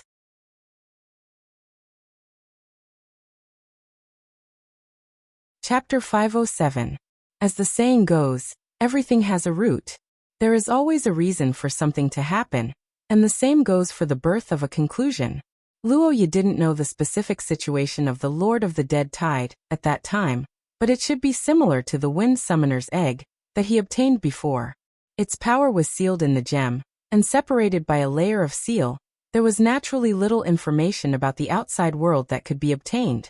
Everyone was carrying a head on their shoulders, and anyone with a little brain wouldn't want to be enemies with this existence beyond the gods. But the problem was that it was almost impossible for Luoya. The conflict between the two sides couldn't be reconciled, just like so many disappeared civilizations in the past. And Luoya himself was the focus of the Mother Goddess, and it was likely that he was already on the must-kill list. To be honest, Luoya was a little puzzled by the collector Caldo's words because Caldo's situation was too similar to his. He should have fought with those monsters a lot. In fact, there was A6 disasters sealed in a crystal on his table. Luoya intuitively felt that the answer to this question might subvert his understanding, but unfortunately, things didn't develop as smoothly as people imagined. Caldos didn't mention anything in this regard, or rather, there was no memory of Lord of the Dead Tide. Looking at Xia Luo, who frowned after hearing these words, the black-haired young man held the warm teacup in his hand, and after a moment of silence he said, "Maybe it's true, then what about the second one?" "This. Dear, didn't you say that the conflict between us and the Mother Goddess is inevitable? And those monsters are likely to take the initiative to attack us. This is no longer our problem, right?" "You mean?" After a short moment of thought, the black-haired young man said this with a serious face, and Xia Luo was silent. The blood feud of the Second Era had never happened before in the history of the Royal Selector clan. At the end of the Second Era, 1,000 years ago, the tragedy of the Ald clan could be said to have been caused by the believers of the Savior. Their influence had lasted until now, and even now, this group of hidden cultists was still eyeing the royal selector clan covetously. Thousands of years had passed, and the once prosperous family had disappeared. Only the old and the young were left in the Akkad family. The heroes of the past were buried in history, and the wise men who were dedicated to saving the world under the name of Dusk had also disappeared. From the information Roja collected so far, the awakening of the Savior is inseparable from the relationship between the hybrids and the awakening of the Savior. And every time the hybrids invade, it will be a disaster that will destroy the human race. The enmity between the Mother Goddess and the Savior is no longer a secret. There are related records in the records of various races, and the Ald clan in the Second Era probably knew more about them. The black-haired young man analyzed and thought that this was the most likely and most convincing reason other than the helpless explanation of not being able to defeat the mutants. On the other hand, the red-haired girl didn't agree with the view of Luo Ye's ancestor. Xia Luot Sorofia, as the successor of Luo Ye and the next leader of the Sorofia family, was naturally full of vigilance and hostility toward the Savior, who could cause the mutants' catastrophe. But before this, Xia Luot was still a young girl, and after falling in love with Luo Ye, there was a high possibility that she would have the fruit of their love in the future. Judging from the current situation, the Mother Goddess might be less harmful than the Savior, but as long as the six calamities had the possibility of extending their evil hands to their child, then to Xia Luot, the Mother Goddess would be an enemy that must be completely eliminated as soon as possible.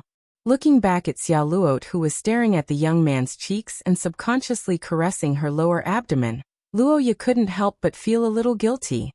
He hurriedly curled up the corner of his mouth and nodded, expressing his agreement to Xia Luot's words.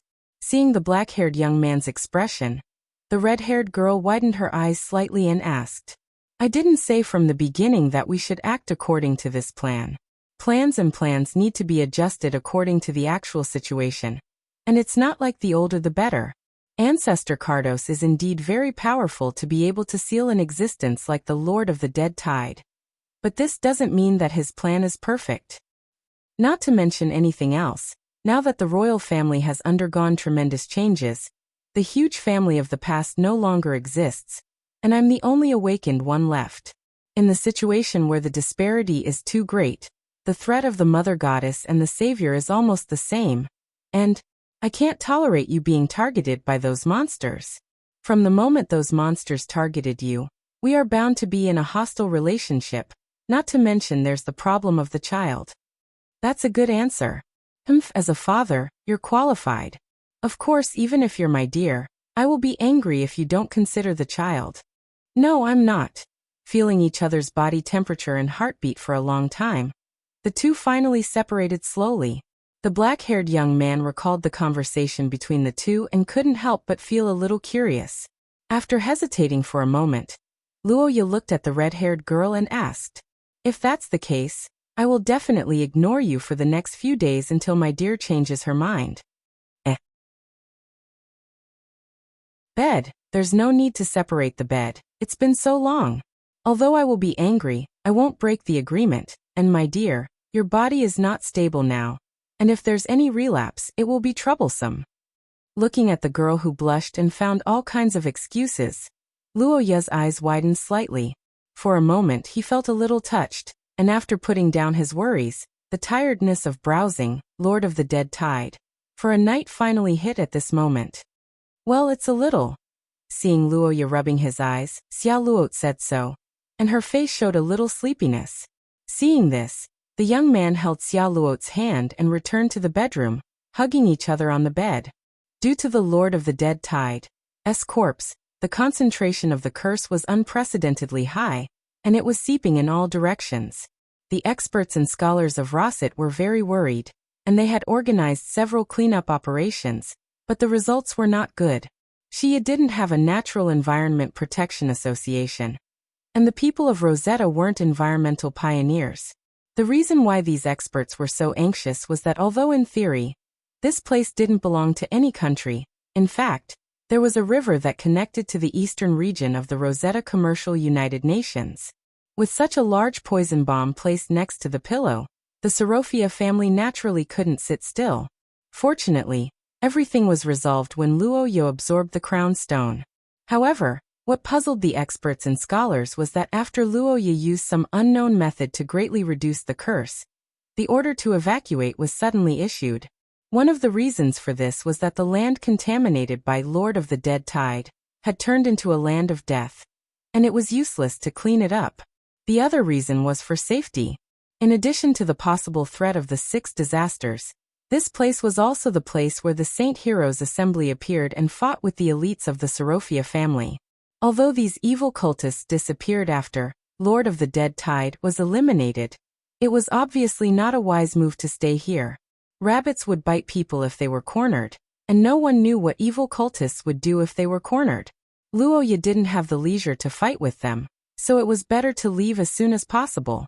The warriors of the country of knights left early, and naturally, there were no troublesome farewells when they set off. After a long journey, the gemstone necklace team finally embarked on the return journey. The medical team also continued to treat Luo Yu and Xia Luot. Luo Yu was naturally happy about this, but the reddish-brown girl was happier than Luo Yu because as Luo Yu's curse power recovered, the passage to the ancient god would be reconnected again. The Mother Earth that Luo Yu had always called their hope could finally officially come online. In the bedroom at night, a black-haired young man sat on a chair by the window and looked up at the night sky. In the young man's arms, a blushing Miss Elf was sleeping soundly on Luo Yu's chest. The bed behind them was a mess. In the past few days, Luo Yu and the reddish-brown girl's lovey-dovey frequency was very high, and the reason was very simple. It was because they had embarked on the return journey. If we go back, there will be elders in the room.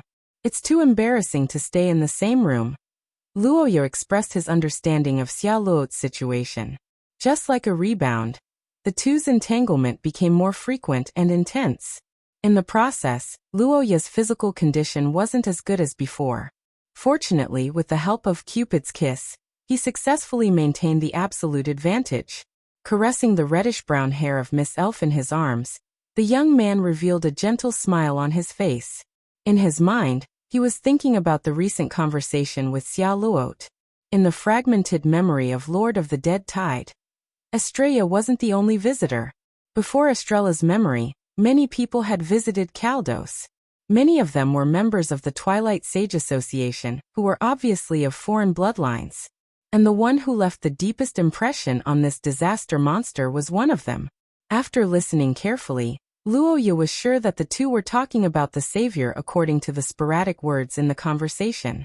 Luo Yu was naturally interested in this part of the conversation, but to be honest, this topic wasn't rare at that time.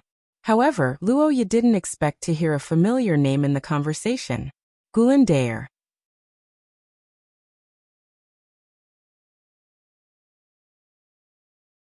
Chapter 508. In Xia's long history, the giants were actually a relatively mysterious race. Unlike the witches, the reason why the giants were mysterious was not that they were secretive in their actions, nor was it that they were far away from the crowd, but simply that they had disappeared early. Nothing could wear away everything more than time. Even if the giants had a glorious history, even if they were once the overlords of other races, they were still so vulnerable in the face of the long river of time. After thousands of years, there were not many records of the giants left. Even the Arde family, who knew a lot of history, would not know the name of the Gulandair unless they had done a detailed investigation. In fact, the descendants of the giants in the country of knights had a lot of misunderstandings about their ancient ancestor. Someone who could make the 6 disasters, even the sealed monsters, afraid was definitely not a nobody. When such a person mentioned the Gulandair when meeting with Caldos, it was hard to imagine that the two of them were just chatting casually. In fact, there were some words that were hard to ignore in their conversation, such as savior. A long time ago, when Luo Yu and the Gulandair had just signed the contract, the huge skeleton had told him that Luo Yu was not the first descendant of the king's blood to see the Gulandair. However, it was just like a gamble. The result of such a summoning was likely to be a difference in the compatibility between the two sides, and their temperaments might not be compatible. The ancient gods might not be willing to follow the summoner, and without the help of the ancient gods, the test of the historical fragment would become extremely dangerous. 1 second, remember, to some extent, Luo Ye's summoning was the safest way to contact the ancient gods. However, this kind of summoning depended on one's luck and potential. After all, there were many strange guys among the ancient gods who did not have strong combat abilities. Luo Ye was not surprised that the huge skeleton had met the Arde family in the past. If he had known about the existence of the Gulen Daer in advance, he would have probably taken a gamble. However, it turned out that the ancient gods still liked people who were fated to meet them. As a partner in the contract, the huge skeleton did not seem to like people who had a strong purpose.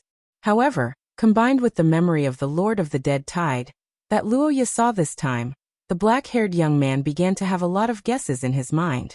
Estrid once said that although the Twilight Sage Society was fragmented at the end of the Second Era, there were still many groups carrying out their respective missions. Among them, there were two most important groups.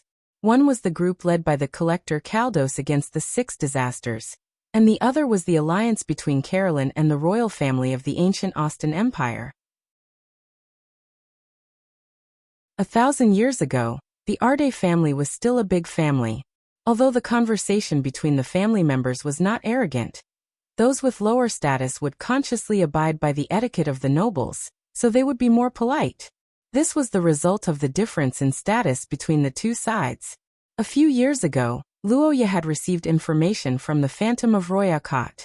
According to Roy, at that time, the last emperor of the ancient Austin Empire, Charles Ackman, had re-established contact with the main Arde family. The purpose was probably to deal with the awakening of the Savior and the attack of his believers. Although the final result was the destruction of the ancient Austin Empire and the beginning of the largest westward migration in history, it had to be mentioned that the Savior had once again entered a deep sleep. It was not until 2 years ago that he showed signs of awakening. Gulen Daer's memory of his death had always been very vague. When Luo Ye asked him before, he basically didn't know anything. He was like an elderly patient with a disease. But after the battle with Gelt, who had the blood of the giants a year ago, the king of the giants seemed to have remembered something. But as time went by, the originally peaceful human world began to gradually become chaotic. The believers of the Savior appeared and targeted Luo Ye. The Six Disasters entered the active state. Mother Goddess also opened her eyes. After so many things happened, it seemed necessary to confirm the situation of Gulen Daer. Looking at the stars in the night sky, the black-haired young man muttered to himself. He carried the girl in his arms back to the bedside. After lying on the bed, feeling the gradually re-established channel with the ancient gods, the black-haired young man once again strengthened his faith. It had been a few days since the gemstone necklace left the place where Luo Ye and the Lord of the Dead Tide fought to the death. During this period of time, the entire team was heavily guarded. The speed of the journey was also much faster than when they came. In a few days, they entered the territory of Russia and began to return along the road. This kind of territory that didn't belong to any country was likely to become a paradise for the cultists due to no one managing it. There may also be some tricks on the road. Similarly, because it didn't belong to any country, no country would be responsible for killing people here. Therefore, it became a paradise for assassins. Many military and political figures in history died in this chaotic area. With the improvement of these external conditions, Luo Ye and Xia Luo's safety level naturally increased. After entering the territory of Russia, the curse circuit in the black-haired young man's body had basically returned to normal, and the channel with the ancient gods could be opened. Of course, meeting with the ancient gods like this had to be done one by one. The young man hesitated for a long time before he felt that the conversation between Luo Ye and Gulen Daer should be between the two of them. This was Luo Ye's respect for Gulen Daer, and also his gratitude for fighting side by side with him. But what the black-haired young man didn't expect was that before he thought about how to inform Xia Luo of this decision, the red-haired girl proposed it herself. "Hey, what you mean is..." The girl smiled and got up, kissed the young man's cheek, and then walked out of the door alone. Luo Ye couldn't help but sigh at Xia Luo's meticulous mind. Stroking the ring on his finger, the black-haired young man felt lucky to be favored by such a girl, but then he adjusted his mentality, and began to mobilize the curse power in his body. When the young man opened his eyes again, everything around him had changed. The classic and elegant room had disappeared, and was replaced by a bloody plain with no end in sight. Carefully looking at the surrounding environment, the sandstorm was still the same, and the bloody ground was unchanged. Nothing seemed to have changed at all. After some observation, Luoya began to move forward according to the route in his memory. Thinking about this, the black-haired young man kept moving forward, and not long after, a huge figure appeared on the plain. After seeing Luoya, the king of giants completely regained his consciousness, and the light in his eyes quickly became stronger. Seeing Gulandair moving his huge body, Luoya also showed a smile. Well, not bad. No, it's you, not me, who can defeat that disaster. All I can do is give it my all. Without your cold air, I can't fight that monster. Well, if that's the case, it's our victory. Upon hearing the black-haired young man's words, the tall giant couldn't help but nod, apparently agreeing with this statement. Looking at Gulandair like this, Luoya could clearly feel that he was in a good mood, and the young man also expressed his understanding. Looking at the king of giants who was in a good mood and talked a lot more because of this reason, Luoya couldn't help but have a déjà vu feeling like he was exchanging experiences with friends after playing online games. And after the two of them discussed the previous battle for a long time, the black-haired young man finally got to the point. Looking at the huge skeleton, Luoya described everything he saw before in detail. And after hearing Luoya's description, the Gulandair fell into deep thought. After thinking for a moment, he nodded slightly. Did the woman who looked for you say anything at that time? After a moment of silence, the Gulandair gave such an answer. It was obvious that before signing the contract with Luoya, the huge skeleton didn't take too many things to heart. Instead, he maintained the role of a dead person, and didn't want to interfere too much with the real world. Gulandair, can you tell me about your life? That's right. Although it's just my guess, you seem to have some relationship with the savior when you were alive, right? Under Luoya's question, the huge skeleton fell into silence. One had to admit that the young man's question was quite straightforward, without any intention of hiding anything. If the two of them were strangers, such a question was likely to anger the other party. But for the two of them who had been together for many years, Luoya knew that this was nothing. Gently lowering his huge head, the Gulandair looked at the young man who calmly looked at him on the ground. He maintained silence for a long time.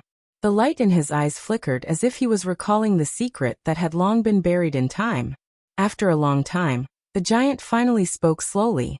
Looking at the serious and even a little nervous young man below, the Gulandair paused for a moment, then calmly said without hiding anything. The giant's words were surprising. It could even be said that it was the most troublesome situation for Luoya. But to be honest, Luoya had already prepared for a certain extent in his heart. For example, the ancestors of Xiaoluot, the Highland Elves, were once followers of the Mother Goddess and even assisted her in managing the 6 disasters. Then it wasn't strange for the giants to follow the savior at that time. It's just that some things need to be confirmed with the Gulandair. Gulandair, I think you also know that the Akat tribe has an irreconcilable blood feud with the savior and his believers since 1,000 years ago. In the future, it is inevitable that I will be hostile to them, and a battle will be inevitable. Looking at the huge skeleton, the black-haired young man calmly made a promise, returning the freedom of choice to the Gulandair himself. However, what Luoya didn't expect was that the giant king shook his head after hearing this and immediately denied it. The tall giant said so. His eyes flickered and he said faintly, "After all, I killed him."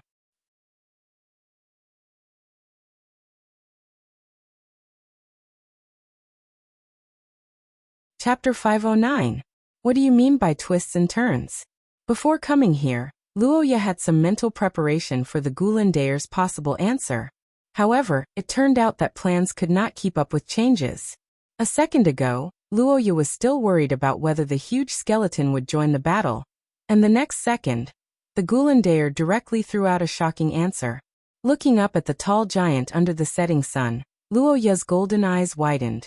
He was surprised by this answer, and was speechless for a while. At the same time, many questions emerged in his mind. The strength of the savior was unquestionable, and it might even be unimaginable to others. Although the Gulandair was powerful, he was still just a god after all. How could such an existence be defeated? And to say that he was killed?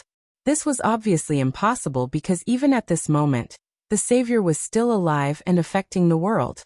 Looking at the tall giant, Luoya's heart was full of doubts, but he did not refute because he understood the Gulandair's character. He knew that this arrogant warrior was not a person who would boast. If the Gulandair said that he killed the savior, then he must have really killed the savior. With this question in mind, Luoya quietly waited for the king of giants to continue speaking. And it seemed that the huge skeleton also noticed Luoya's thoughts. After a moment of pause, he added, Body? The huge skeleton said so, with a low and hoarse voice. However, such a content was a shock to Luoya. Some of the eager young men asked about everything that happened in the ancient times, but the Gulandair shook his head in response. The tall giant sighed. He looked around, and then told Luoya about the recovered memory. As expected? Is it because of the fall of the savior that you became enemies with him? After saying so, the Gulandair looked at the setting sun in the distance, downplaying his role. After listening to the words of the huge skeleton, Luoya finally understood the meaning of this place where the Gulandair was located. Buried under this land were the skeletons of the giants, and the Gulandair was the king of giants. In the past, Luoya thought that what happened here was a rebellion, and the Gulandair also died in the rebellion. But now, it seemed that this was not the case. With only the strength of a race, they defeated the unimaginably powerful savior. Even if it was only his body, it was absolutely a miracle. But correspondingly, the giants also paid a huge, unbearable price. Just like the philosophy of the giants, most of the powerful race that once dominated Xia had been buried in this battlefield. Facing an almost undefeatable enemy, the giants launched attacks again and again, and fell one by one under the radiance of the setting sun. In the end they won, but the race also went into decline. The fallen savior was a huge threat. Other intelligent races, including dragons and angels, couldn't imagine that they would be so short-sighted as to let the giants fight alone. Could it be that there was a reason why they couldn't take action? Dragons and angels? They really can't take action. Because they can't get close to the savior's body at all. They will be eroded by the fall and go crazy. In fact, the chain reaction caused by the fall of the savior varies according to different races. For you, the effects of the savior's whispers aren't that obvious. But for some races who have signed a contract with the savior and formed an alliance, the effects are much greater.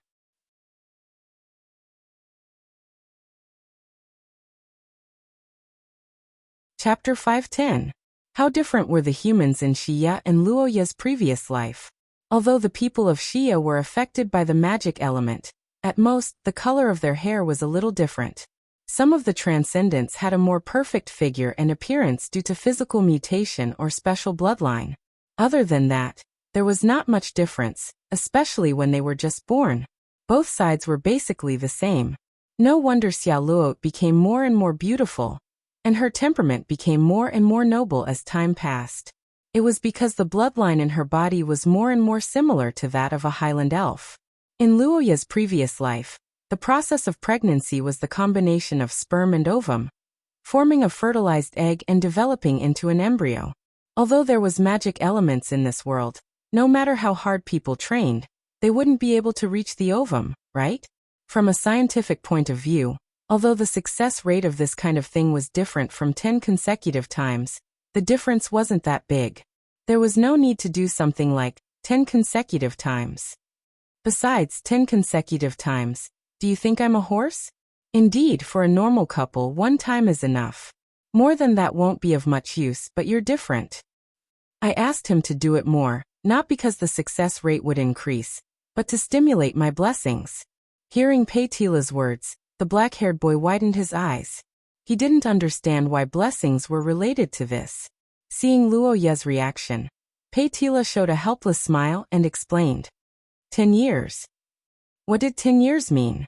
On the other hand, Not to mention how difficult it was to endure 10 years. The condition of being together every day was something that Xia Luo couldn't achieve. As for Luoya, as the only child of the Akot family, the mother goddess would glance at her from time to time, the long-term target of the Savior's believers, the only designated partner of the Saint Heroes Society, and a big member of the Six Disasters fan club. Her daily life was even more colorful. 40 years, even for an elf lady who had a much longer lifespan than a human. This was too long. 40 years was nothing to Luoya, but for an ordinary person, it was equivalent to a young man working until he became an old man without any harvest. Not to mention other things, this was a mental blow to him and Xia Luot. The second method is very simple, and it's also what you need to use. It's a short period of powerful blessings. That's right. It will last for a few minutes, but the corresponding effect will be many times stronger. In the past, it was used for races that had a fast mating speed or races that had a hard time reproducing. A few minutes. Who are you scolding? Luoya recalled the approximate time of their last meeting and wanted to speak with a conflicted expression. However, before she could say anything, the reddish-brown-haired girl beside her blushed and opened her mouth. As she spoke, the young lady recalled the numerous times she had fainted. She couldn't help but look at Luoya. When their eyes met, the elf lady hurriedly turned her face away and lowered her head shyly. Pei-Tila also expressed her understanding. You mean to say? The golden snake turned to look at Luoya, whose eyes were wide open, and explained with a smile, "It's possible. I didn't expect it to work like this. The strength of the effect is ordinary." After listening to Mother Earth's explanation with a smile, Luoya was dumbfounded. However, he immediately perked up. On the other side, the reddish-brown-haired girl was also a little excited. "That Lord Pei-Tila, may I ask when this blessing will take effect?" Pei-Tila said and gestured to Luoya. The black-haired young man closed his eyes and sensed for a moment before confirming Mother Earth's words. However, what Luoya didn't expect was that Mother Earth's parenting gift package wasn't finished yet. King's Selection Blood, Highland Elf Bloodline, and Mother Earth's blessings at birth? This treatment was much better than Luoya's. Furthermore, the Highland Elf Bloodline's gem curse was strictly of the Earth attribute. It was a seamless combination with Pei-Tila. The black-haired young man's cheeks twitched as he thought about this perfect match. On the other side, the reddish-brown-haired girl had already started thanking Pei-Tila profusely. "All right, that's all I'm in charge of. The rest is up to you guys." "Dear, has Lord Pei-Tila left? Then shall we begin? The effects and whatnot, we must give it a try. Indeed, we should give it a try." 7 to 8 hours had passed since the conversation with Pei-Tila. In order to test the Mother Earth's blessing, the black-haired young man and reddish-brown-haired girl began their union without even eating dinner. Perhaps because of the hope of conceiving a child, Xia Luot acted out of character this time, and persisted for a long time. Reaching out to touch the teeth marks on his shoulder, the black-haired young man couldn't help but think of the elf lady's adorable appearance when her body trembled, but persisted in being intimate with him. Under the young lady's efforts, Luoya succeeded as Pei-Tila said and drew 10 times in a row. Looking at the young lady behind him who was sleeping soundly on the bed and sweating profusely, Luoya's eyes couldn't help but flash with pity. He sighed inwardly that he was too reckless this time. Even if it was for the child, he couldn't be so reckless next time. After all, compared to the fruit of love that he hadn't even seen, Luoya loved Xia Luot more. As the gemstone necklace fleet moved forward, Luoya and the others were getting closer and closer to Luo Chet. As the young man and girl returned to the civilized world, they had to consider some things such as where to go next. Although Luoya didn't go to the front line, the influence he caused seemed to be much stronger than fighting the mutants on the front line. Just his existence alone attracted many monsters and cultists. The effect of this was even greater than the effect of thousands of troops. This time, Xia Luot's change, if he didn't discover some clues in the academy, the young lady would have died in the hands of the 6 disasters. This wasn't the first time such a situation happened to the young lady beside Luoya, and it was likely not the last time. Before dealing with the cultists and the 6 disasters, I shouldn't go to the front line. First, it was the memories of the ancient Gulandair. And then it was Pei-Tila's unique blessing for the young lady. One after another, Luoya was a little overwhelmed. After recalling today's experience, Luoya naturally thought of the remaining one of the three ancient gods. Thinking of the white-haired, red-eyed witch queen, the black-haired young man couldn't help but mutter to himself. Ever since he got together with Xia Luoya, who took care of the young lady every day, rarely communicated with the ancient gods. This battle was originally an opportunity, but because of the special nature of the Lord of the Dead Tide, Luoya didn't dare to let Pei-Tila and Altacia fight, so the two sides didn't meet. Now that Luoya's body had recovered a lot, there was no situation where the connection couldn't be connected, so the reason why the channel was disconnected seemed to be the Witch Queen herself. But why did Altacia do this? Perhaps she was angry because she didn't look for her for so long? Gazing at the moon in the sky, the black-haired young man drank alone under the moonlight.